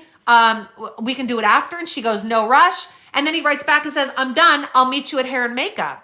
So then he was going to hair and makeup to meet. So like you didn't go to Blake's trailer. So was she inviting you to the trailer, or was she just telling you where she was and saying, let me know if you want to practice? Like, it's kind of weird. Oh, really? Not it? Okay, guys, my mods are telling me you guys are being arseholes in the comments. I'm going subscribers only. If you guys want to chat and you're not a troll, please feel free to subscribe, guys. I would love you to join my team, and then you guys can chat. I apologize. There's just too much hate around this for some weird reason. However, if I was on here being like, I love Justin Baldoni, Blake's a bitch, there would be no hate. It's so sad. People just love attacking women. But anyway, here we go. All right. Lively was so close and comfortable with Baldoni that she freely breastfed in front of him during meetings. Again, I totally believe that. But it's in public. You're being modest. You would be covered. You're not like, you're prepared for people to be there. So you're doing whatever you're comfortable with. If she's comfortable with her boob out in a meeting, then so be it. But it's different than when you're in your trailer breastfeeding and unexpectedly someone barges in. Totally different scenario. They laughed deliriously during late night writing sessions. All of these events took place after the alleged sexual harassment. Lively's accusations seemed to come out of the blue. She said after the allegations, she kept trying to talk to them. Then she had the meeting. Everybody signed off. And she said everything after that got better. So that's why this is all fine and dandy, because everyone signed off and she felt good about returning to the film. I don't know why they're acting like it's a shock here. Let's see. Oh, and then he goes on to say, she even knew his tea order. I swear to God, that is one whole point on here. They're trying to say, look how good of friends they were. She even knew his tea order. And it's a text with her saying, do you want me to pick you up a mocha or matcha or whatever the hell you call these teas? Where is it? Hot matcha. Matcha, whatever it is, guys. This is them trying to use it as evidence that they're just such great friends because she knew his tea order. Anyway, sorry. Then he says, Lively, again, saying that she did this. She set the tone for personal discussions on set, including what language was acceptable. And this is again about the sexy thing. Was that 61? Yeah, here's 62. She was loose and relaxed in her speech on set. She was increasingly stringent in the demands she imposed on the production. Again, we don't know if any of this is true. Okay, this one says, during labor strikes, Lively moves to seize absolute power. So he is now claiming that when the strike happened, when they agreed to come back on set, she came forward with those 30 bullet points of what she wanted to change in order to feel comfortable with returning to filming. He's now saying that this was her moving to seize absolute power. I'm sorry, this is ridiculous. So production halted. This is just giving a timeline of the strike, when things went down. The strike followed on July 14th. Baldoni began editing. Lively expressed excitement over returning. Is this 37? This is 38. Then we get into like the dailies. Before and during the strikes, Lively's eager involvement in the production took on a more insistent and manipulative tone as she asked for access to the dailies and early cuts of scenes, both inappropriate and unorthodox. They're in a strike. She didn't ask for any of this when they were filming. They hadn't been able to film. She hadn't been on the set or doing anything, and he was editing. So she was asking to see it while she was home and go through things. Anyway. She writes and says, hey, would you mind giving me access to the dailies? There's no harm in asking. And I'm curious which takes you liked of the scenes you showed us. My manager flew out to visit the set and leaves tomorrow a.m. We heard all about it from Warren, and I'd love to show it to him. I appreciate you may be too slammed right now to make this happen, though. Maybe someone else can facilitate. Thanks so much. So she's asking for this because her manager's there and they want to review it. And again, she's asking for it. She's not like, I want this, send it to me. Like he's trying to make her sound like. Then this is it. Is this from, hold on, is this from Justin? Okay. Hey, I hope you and your family are well. I watched the selects you sent me. So great. I was so happy and energized. Such solid work from everyone on and off camera. It was really cool to see. So this is again from Blake because Justin replied to that message about the dailies and he doesn't include it. Because of course it would have been this lovely message to her, giving her access to it. But then he's trying to say like, this was so unorthodox. Carrying on. I was so happy and energized. Such solid work from everyone on and off camera. It was really cool to see. We were working so quickly, there was never enough time to look back. So it was nice to revisit from an audience's perspective. So he did send them to her. Please let me know who to reach out to get access to the full gallery of dailies. I'm so looking forward to seeing all we have in the can. And of course, any scenes you cut together, I'd love to see. Hope you're having a good summer and hopefully a good edit. Will your assembly be done soon? Blake. So she's still just asking. There's no nastiness. There's no demands. He, of course, has written her back saying, of course, here you go. But of course, he's talking behind her back, which we're going to find out here in a sec. Okay. And then he says, Wayfarer, Baldoni, and another producer on the film strategized about how to respond to Lively, aka talk behind her back. The text exchange below demonstrates adamant objections to giving Lively the dailies. Not only was it inappropriate, but there was a very real concern that a simple ask would turn into a complete takeover. Like as if, dude, if you thought that, you wouldn't have given it to her. Okay, here's his example. So Justin Baldoni screenshots Blake's text that I just sent you, the one where she says, hey, would you mind giving me the dailies? That thing. This is what an unnamed producer writes back. I'd say no, but check her contract first. And then Jamie Heath writes and says, I was waiting for blank to respond first. It's an absolute no for me as well. Respectfully, not sure the best way to respond, being how delicate it is.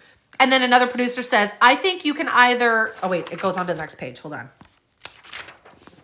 I think you can either not respond until tomorrow or say you need to talk to the team or just say no, you're not comfortable with it. And Jamie says, maybe we can let this be a Sony decision and you can respond with that for now. And then Justin Baldoni writes back and says, although this looks weird. Guys, I think this is like edited or something. Anyway, maybe it's just how no, it's a screenshot.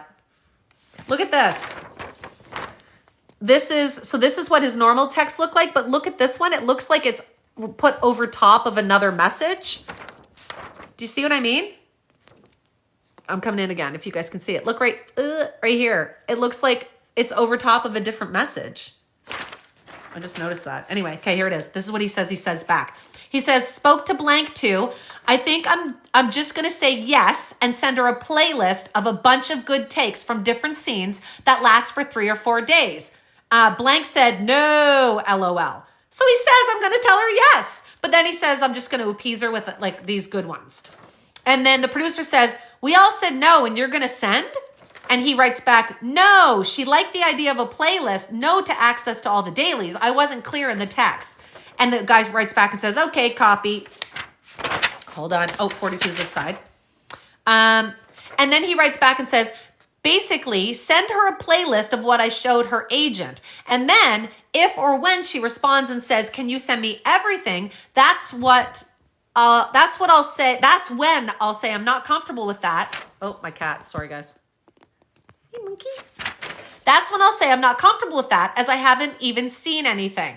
Blank believes that she will then start to edit the movie and tell me which takes to use if she has access to everything. And the producer says, yes, I agree with that. So they're totally just bitching behind her back, being like, she's going to take over if you give her this. Justin says, also, this is exactly how the writing process started. She asked if it was okay if she could take a pass at some dialogue tweaks on the rooftop scene. Just talk to Blake. She's in very good spirits and seems happy about this. Very nice conversation. And they write, good, great to hear. So like, you just finished saying like, it's fine. It's good. Blake was fine with you not giving her the rest.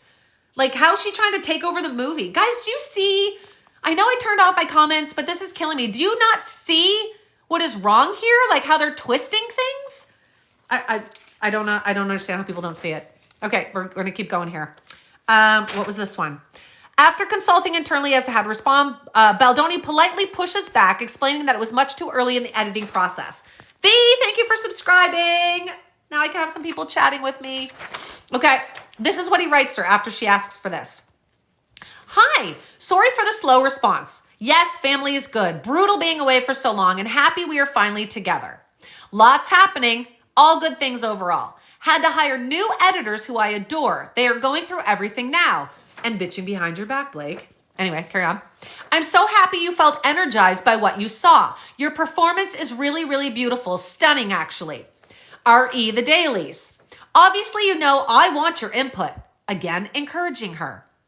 That's why I sent the 5-hour playlist. But at this point, it's too early for me to share all the dailies. So he's just told her, I love your input. That's why I sent you everything. And, you know, I want you to do this to the dailies, but it's just too early right now. I start my cut in early August, given the new editors, and still going through the rest myself. Also figuring out our shooting plan as I have to cut and combine and find ways to scale down the budget. Once I'm physically in the edit and have touched scenes myself, I'd love to share with you. He again tells her she can have them after everybody saying like, no. And he's like, of course I will. I hope you enjoy this time off with your family. Talk soon. Guys.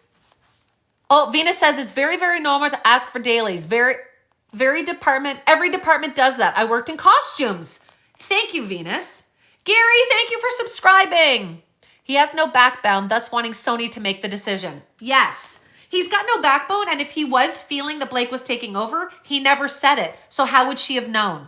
None of them told her, guys. There's nothing in here that says anything towards her in that manner at all. Had to subscribe because you are, oh, a breath of fresh air. I'm just so sick of seeing all the hate. Oh my God, I love you. And thank you for saying that because the hate I'm getting is awful. Amanda, I'm Canadian, but I know that's how others are recharging. Oh, I love that you're Canadian. Welcome. Hi, Gary. Okay, continue on, guys. At that point, Lively reluctantly paid nominal lip service to the notion that Baldoni, the film's director, was entitled to the time and space needed for his directorial cut, but continued to push. Where's that message? Where's the nominal, paid this nominal, what was the word? Nominal lip service, he's calling it. Okay, here we go back. Oh, here we go. Here's her response, the nasty bitch. Here it is. I don't want to infringe on your time with your cut, of course. Don't feel the need to send me cut scenes. I was just excited to see. That bitch. Sorry, I'm so sarcastic, guys. It's just, I've been dealing with the hate for this for so long. R.E. the Dailies. None of the producers have had access to Dailies. It's just you. So she's like kind of confused because she's a producer, right? She was signed on as a producer right at the beginning. Big stars typically are. And so she says, so none of the producers have access to it? And he writes back, where is it? Sorry, back-to-back meetings, all good. Love the excitement, and I'm excited to show you when the time is right. So again, he's like, you'll get them. And then he says, no, not just me. Blank and Jamie have access to the dailies, but not assemblies or cuts. So he's already admitted he's given the other producers this, but just not her. Like, I find that weird. Dailies are used for continuity. They are not supposed to be secret. Thank you. Venus, I love your perspective. I did not know that. Okay, continuing on here, guys. This is from Justin to Blake. Happy birthday, Blake. Oh, do we have a note for this first? Nope. Coincidentally, today is the last day of my edit as we are closing the room until we shoot again. It's been wildly successful and I'm so happy. You are so fantastic in this film. I'm sending you over one of my favorite sections. I won't be posting or sending anything to anyone after this, but I'm excited to show you more in person when we come back. Please watch before Sunday as all PIX accounts get shut down on Monday until we're back up. Can't wait to hear what you think. Have an amazing day. So now he's voluntarily sending her more stuff. Okay, and then the strike ends September 27th. Oh, sorry, no, one of them did. The other one was November 9th. Months before, Baldoni had made Lively's representatives aware that they would continue pre-production and hit the ground running when the strike ends. Lively and her lawyers had been busy delving other plans, it says. The same day the strike ended, Baldoni, the studios, and producers were eager to resume. Instead, they were met with an email from Lively's lawyer who sent Wayfair an unsettling and unexpected 17-point list of non-negotiable conditions that must be met before Lively would return. The stunning list was drafted for the apparent purpose of insinuating or outright claiming that Baldoni, Heath, and others had engaged in sexually inappropriate conduct during filming. Nothing could be further from the truth. Now, she's not just insinuating that, she's feeling that. So that list is things that had bothered her and she wants it to change. All right, so this is her email to him, to Wayfair. Dear Wayfair team, with the tentative resolution of the strike, we're writing to address how to handle a return to set. So they're just setting it up. Like they're like, okay, we're coming back. Here's some things we want to happen. We don't want to go to HR, right? Here it is. It is no surprise to the film's producers. I'm going to read that again. It is no surprise to the film's producers that the experience of shooting the film has been deeply concerning on many levels.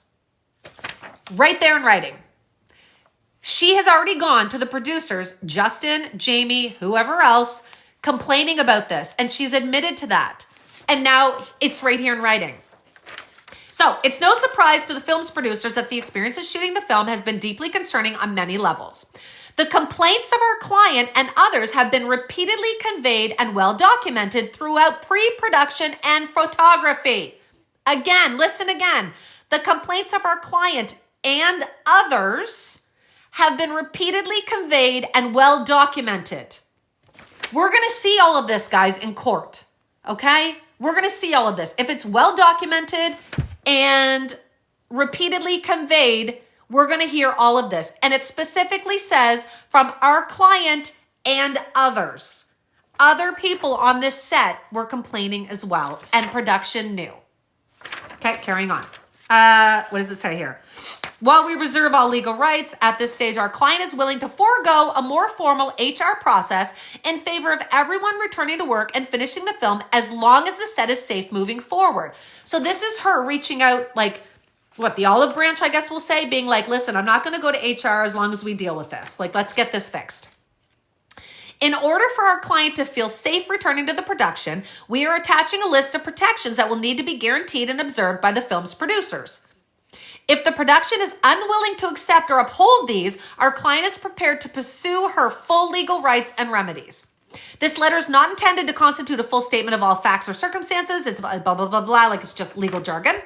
And then this is from Baldoni's lawsuit again.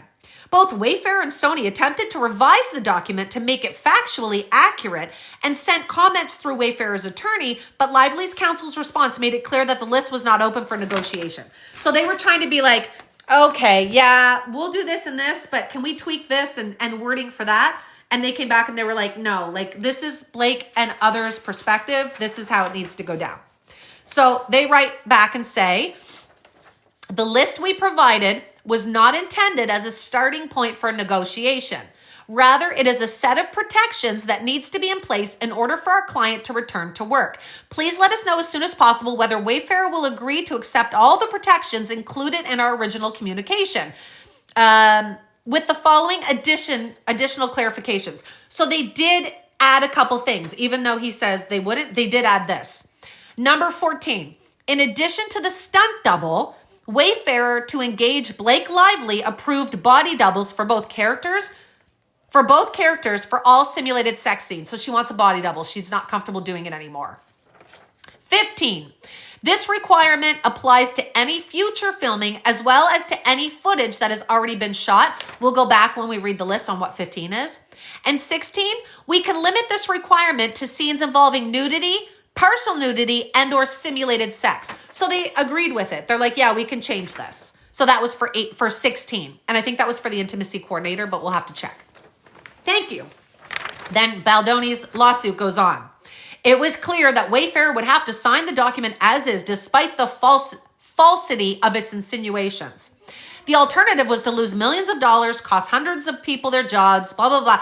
The alternative was HR would have dealt with it. Nonetheless, the demands themselves were agreeable. Indeed, some were already in place.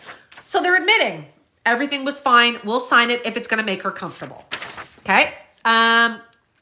Lively demanded that an intimacy coordinator be present at all times when Lively was on set. Now listen to this. In fact, first line here, listen to this. An intimacy coordinator had already been engaged during the first half of the production. So Wayfair took no issue with this request, despite both Lively and her attorney knowingly insinuating there was not one. On or about March 20th, nearly 2 months before filming began, Baldoni met with the intimacy coordinator, and in early April of 2023, more than 6 weeks before production commenced, she was engaged. So they got the intimacy coordinator 6 weeks before starting. Lively was aware. As Baldoni had informed her in writing on or about April 6th, Lively's attorney was also aware, as it was documented in May. Keep it going here.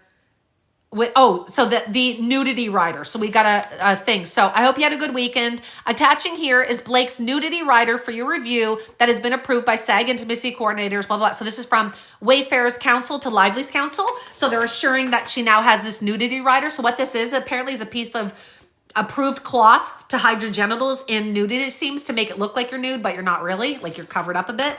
I'm sure that's really comfortable. Okay, hold on. And then Lively's team writes back and says, do you have written approval from the intimacy coordinator for the exhibit that you can share? So like, did the intimacy coordinator said this is good? And they write back, confirmation attached here. Let me know if you need anything else. Thanks. And then, oh, that one's blacked out. We can't see it. Although the presence of an intimacy coordinator is not a Screen Actors Guild rule, but rather a recommendation, Baldoni was eager to engage one from the start, himself included, to feel safe during intimate scenes. That only makes sense that they would both want one. It's also important to him that the intimacy coordinator be a woman to help craft sex scenes that would speak to the mostly female audience of the book, blah, blah, blah. So he has also told Lively this is why he wanted her input, because he wanted the female's perspective, right? He says that numerous times. Okay. Let's keep going. Limiting review of intimate scene footage. Okay.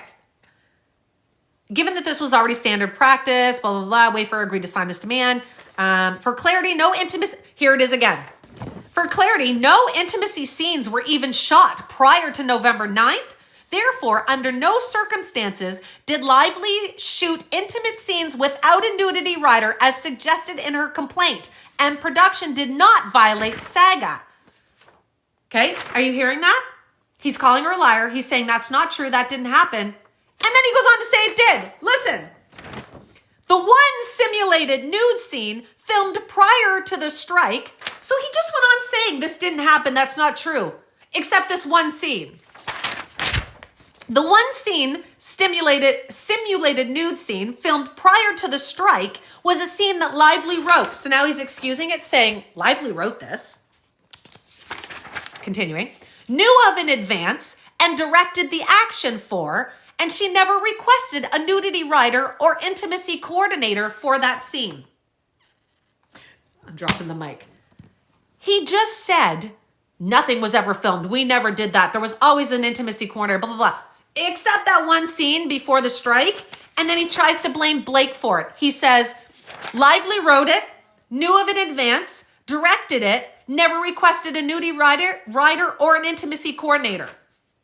Why would she have to? You just finished saying there was going to be an intimacy coordinator there all the time. So this scene happened. She was uncomfortable. And that's why the meeting in January happened before they went back to filming. She was like, I'm not comfortable. I wanted a nudity rider. I want an intimacy coordinator. So she adds all that in. I'm turning on comments because I got to see if you guys understand now where I'm going with this. Do you not see the hypocrisy in that? I'm sitting here kicking my feet and punching the air, right? These are the videos I should be posting on here when everybody's sending this hate because nobody's read this properly and seen this. Thank you, you guys. Thank you. Right? This is so validating to me because I've gotten so much hate the last few days because people are not reading this correctly and they are pushing his narrative and being like, oh my God, look what she did. Read the whole thing. Yes, he's saying that didn't happen. This never happened, blah, blah, blah, except for that one time.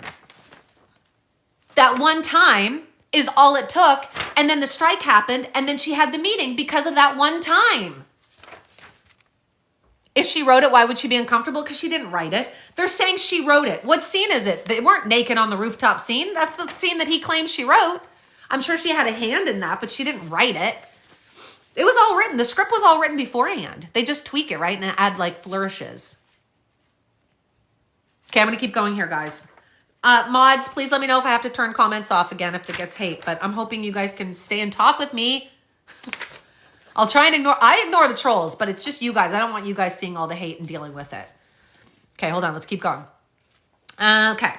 This demand, as written, suggests nude or intimate scenes were filmed with non-essential personnel present. So that was one of the things she put in there. She said in her write-up, she said she didn't want anyone on the scene when they were doing like nude scenes or sex scenes that wasn't part of the filming. I think that's a pretty normal ask, but anyway. Oh, and she did say that someone was on set that shouldn't have been there or something and she wasn't comfortable. So here's this part. Sorry, I got the hiccups, guys. Lively alleges that during a scene, she was mostly nude with her legs spread wide in stirrups and only a small piece of fabric covering her genitals. And that there were non-essential persons present. This allegation is knowingly false. So let's see what he says about this. To begin with, to describe Lively as mostly nude and naked from below the chest down is dishonest. Listen to why he says it is. Lively was wearing black briefs. Now, this is what he's claiming, that she had underwear, I think is what he's saying. And a pregnancy suit that covered her midsection. So he's saying because she had the pregnancy thing on, that she wasn't naked. She's saying she had like this nudity rider thing on, and he's saying she had black briefs. So who knows? We'll have to see the footage if they even show that. I don't know. And her top was covered by a hospital gown. Well, she didn't say she was naked from the top up. She said from the waist down, from under the breasts down. Like, yes. Hospital gown. Her legal complaint deliberately suggests she was wearing a small piece of nude fabric glued around her genitalia by stating this is generally what female actors use to provide some minimal privacy without disturbing the shot, leaving the reader to believe Lively was only wearing this small fabric. Lively was aware of this birthing scene as she was heavily involved in writing blah, blah. Okay, so for that, she's saying like typically during these scenes, this is what you would wear, but it doesn't say that she had that on. So I'm not sure where he was going with that. But yeah, anyway, both things are right in that. Moreover, film footage clearly demonstrates that the set was not chaotic, as she alleges, yada, yada, yada. Okay, that's not important. 52. Okay, point number 3. Here we go. No spontaneous improvisation of scenes involving physical touching, simulated sex, or nudity, which must be choreographed with intimacy coordinator. This is her points, right? This is what she's saying. So she's saying no more of this spontaneous improvising. I'm not comfortable with this. It makes me awkward and cringy. Contrary to Lively's knowingly false claims, it was Lively who refused to meet with the intimacy coordinator. I'm going to repeat that. Refused to meet with the intimacy coordinator.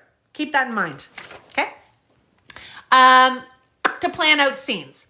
Putting Baldoni in the awkward position of meeting alone with the intimacy coordinator and later relaying sex scene suggestions and plans to Lively in the intimacy coordinator's absence. These meetings often took place at Lively's insistence in the couple's home and often blah, blah. Okay.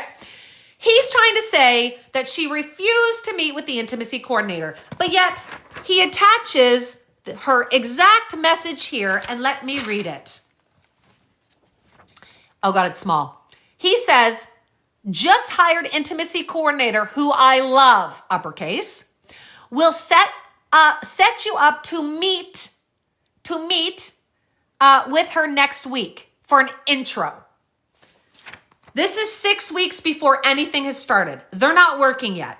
He says, I just hired an intimacy coordinator. I love her. I'm going to set up a time for you to be introduced. This is what she responds. I feel good. I can meet her when we start. Smiley face. Thank you, though. This is her saying, I don't need an introduction. I'm good. I trust you. Introduction is what he was setting up. Not a meeting, not something like a business meeting to go over these scenes. She said no to the introduction. Then he makes it sound bad and he sends it to his producer, who we don't know. He just says female producer.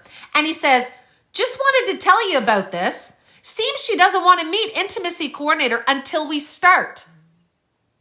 So she doesn't want an introduction, which may mess up the workflow, but I can still meet with her, of course. And then the female replies, that's fine if she doesn't want to meet her now. You'll just have to walk her through what you and her are thinking. So she didn't refuse to meet her. She didn't even refuse anything. She just said, no, I'm good. She wasn't like, I'm not doing it. She just said, I feel good. I can meet her when we start. Thank you, though. She's like, I don't need an introduction. I trust who you hired. And then he sends it to the chick and he doesn't say she refused. He says, just wanted to tell you about this. Seems she doesn't want to meet intimacy coordinator until we start. Anyway, I found that really odd. Like, I find this whole thing odd. It was an introduction. Someone just said it wasn't an introduction. I'm going to read it again. Just hired intimacy coordinator who I love will set you up to meet with her next week for intro. For intro. Justin says that. For intro. It was an introduction. Okay, hold on. We're going again. I tell you guys, I get hot with this. Did she ever meet her? Yes, they met. It just said, hold on, I'll tell you what it says about their meeting. It says, blah, blah, blah, putting,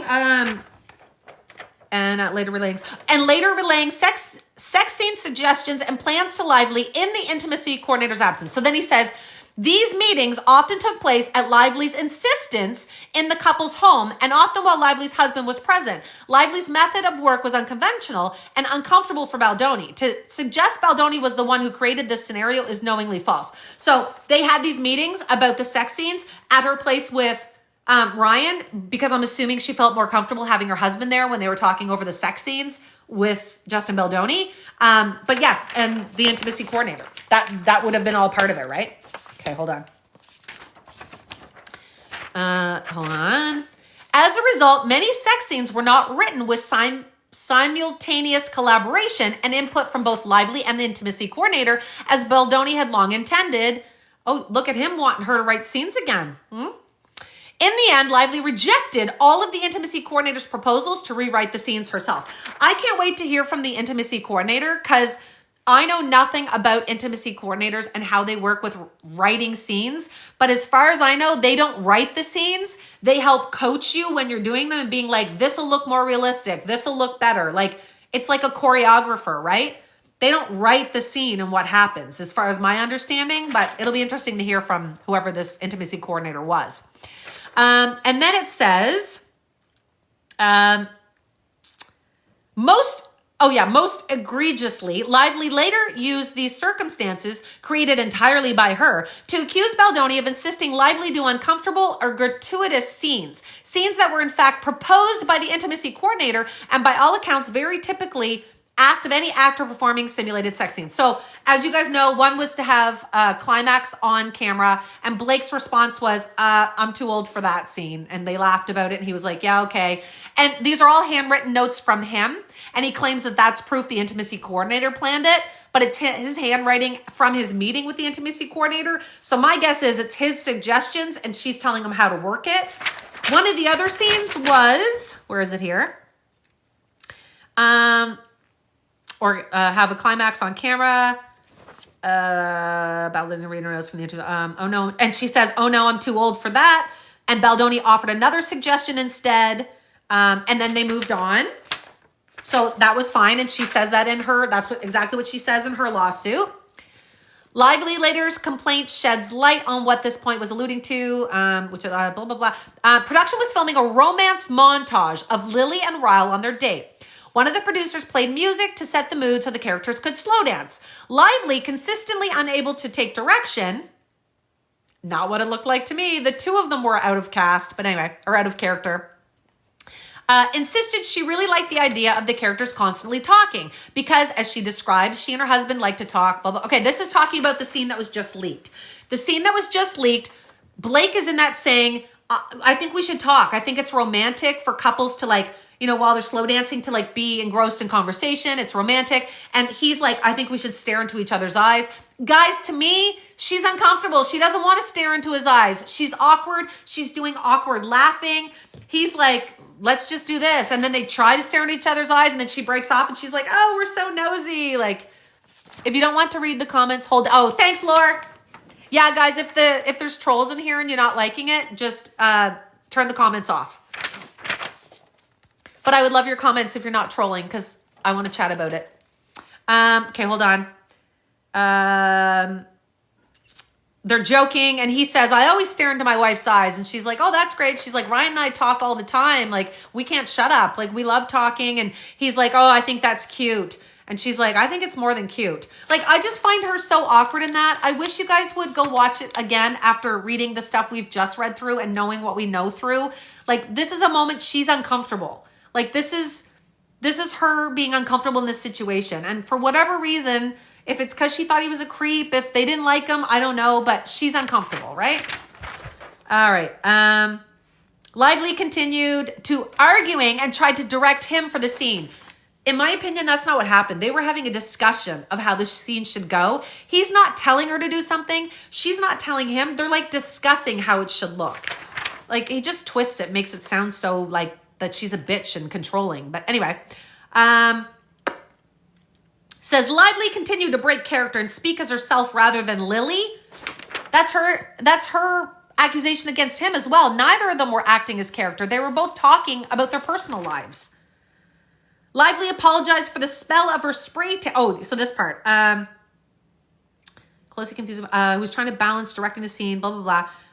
Okay, so he leaves out the fact that he runs his mouth down her neck, if you saw that part. Then he goes to the other side and says, like, oh, my beard's probably all over you.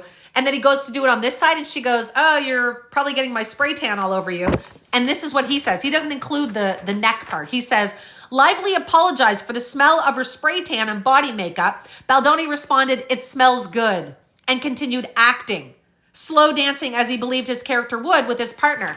But he's still talking to her like he's Justin and not Ryle. So, like, yes, they're both still acting bodily wise, but they're both seeming just weird and awkward, and it's not good. Like, it was not good now that I know what was happening. Okay, hold on. He says, continued acting as his character, which requires some amount of physical touching, which was in the script and planned. Lively took them out of character again and began to joke about Baldoni's nose, which he laughed off and joked in return. I gotta stop there. Blake did not start joking about Baldoni's nose. He did. They're nose to nose and she's all uncomfortable because they're trying to have this moment. And so she's like, and she starts laughing and pulls away. She's like, it just feels so nosy. Like it's just our noses, not his, ours. Go watch the clip. And then Baldoni says to her, oh, it's because my nose is so big. And she's going along with it. She laughs and she's like, oh, I know. We're going to have to pause so you can go get that fixed. Ha ha. And then she says, just kidding.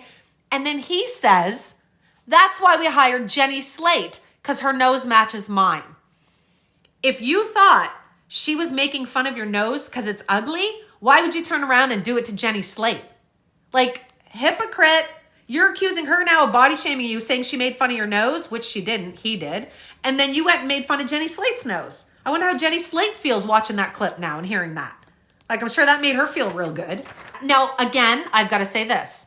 In defense of Justin, I don't think he was doing it to be mean or make fun of Jenny. I think he was doing it because he knows his nose is fine. He knows they were joking. So he adds in a Jenny Slate joke because they're uncomfortable and they're just joking in this intimate sex scene. I don't think he was being mean. I really don't.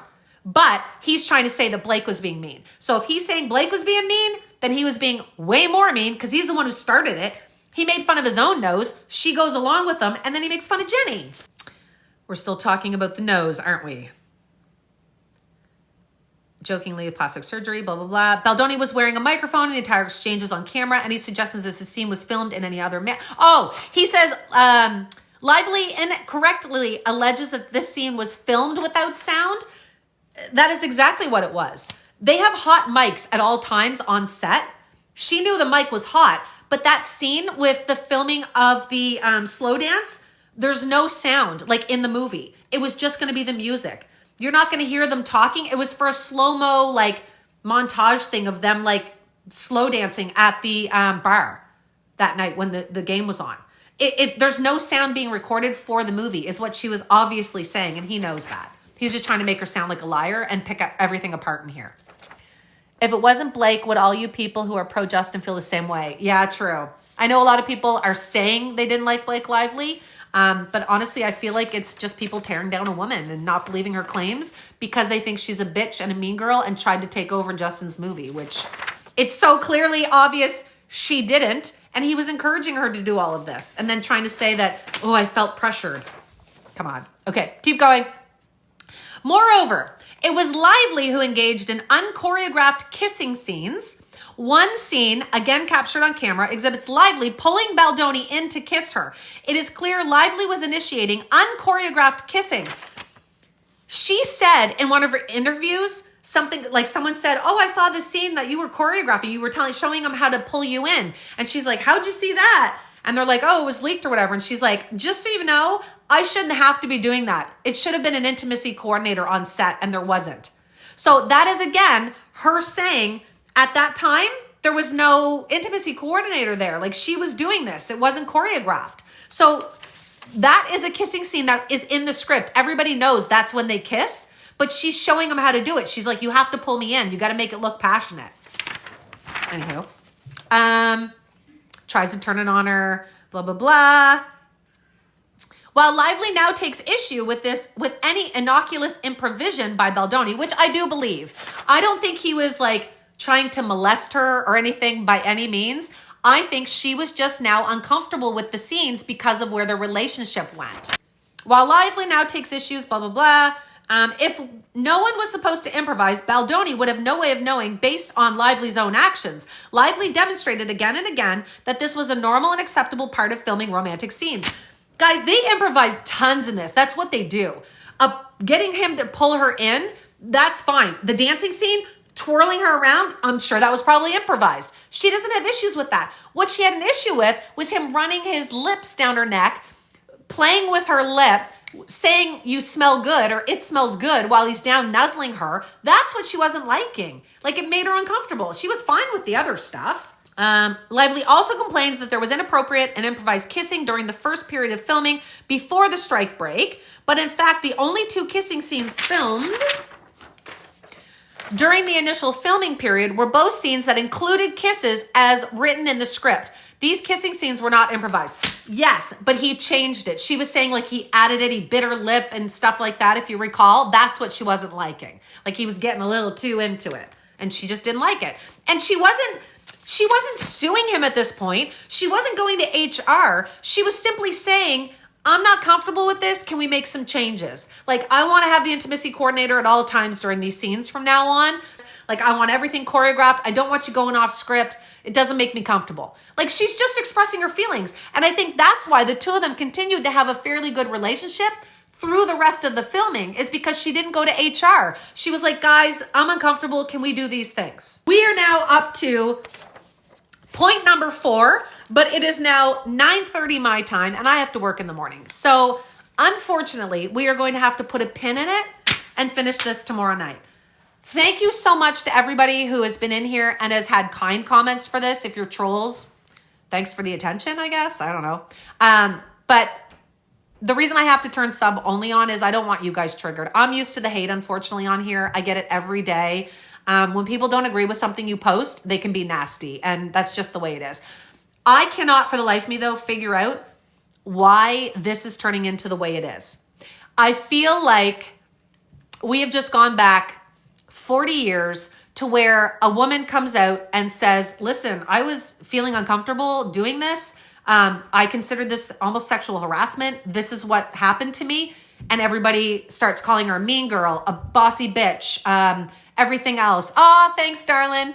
And I just think it's awful that they're attacking her and praising him. Guys, there are videos right now out of him like surfing and all these people like, Justin, can we get your autograph? We love you. Like, Team Justin. Like, what is wrong with you people? Like, Blake was uncomfortable. She's allowed to express that. She didn't go to HR. She didn't ruin the movie. She didn't even ruin their relationship. But then things just started getting worse and worse. And eventually she was like, okay, as soon as this movie's done, I'm done with this. It was uncomfortable for me. It was uncomfortable for other castmates. I'm moving on. Here's what we'll do. I am going to continue tomorrow night. I got to make sure I don't lose my place. Guys, remember we are on point 4, page 56. I'll circle it. We will continue with this. Is this where I was? Yeah. Tomorrow night, going through it. And I will continue to try and let you guys see why I feel the way I do about this situation. And hopefully I can help you guys to at least be a little calmer and nicer to the Blake Lively situation. You don't have to be Team Blake by any means. You can still be Team Justin. But just lower the aggression and lower the hate and lower the attacks on people who support or believe what she's saying. Like, I just think we need to be kinder in this world. And the comments on this are not nice. What time tomorrow? We will get on, guys, at... Tomorrow is what? Thursday? We will get on at 6 p.m. Eastern time. 6 p.m. Eastern time tomorrow night. Oh, Valentino just said, you need to be kind to him too. I haven't been anything but. I've called him one thing, hypocrite. That's the only thing that I've called him. I've never attacked him or been like, this piece of shit or whatever, this asshole. I've never done any of that. Mainly because I think I do think some of it is truthful in an aspect. I do think some of his feelings are legit. And I don't think that he was meaning anything malicious in some of his actions, if that makes sense. So I'm not going to attack him, but I do think it's disgusting, this whole PR smear campaign. Thanks, babes. Have to be. Thank you. I do think that the whole PR smear campaign is awful. I think bashing and dragging everyone involved in this that came forward with these allegations, especially Blake, is awful. I also think starting a website to smear Blake Lively is completely awful. It's not defending yourself. It's trying to rally the media to support what you've got. So when you go to court, it's going to be all skewed and end up like the Johnny and Amber situation where it's just all media, like just going nuts on them. Like that was terrible. That was just like a sideshow, that whole thing. Not that I supported Amber. I'm not saying that. I'm just saying it was a sideshow and who knows what actually happened. And to be real, the Amber Heard and Johnny Depp situation, I think both were in the wrong for a lot of that stuff, if I'm being honest. I think they had a horrible, toxic relationship. But anyway, that's just my thoughts. Okay. I'm getting off. Thank you guys so much for joining me tonight. I'm going to be on here tomorrow night at 6 p.m. Eastern to finish going through the documents. There's a lot, guys, as you know. And hopefully you'll be here with me and not trolling. We'll have to see. But thank you guys so much for tuning in. And don't forget to hit follow.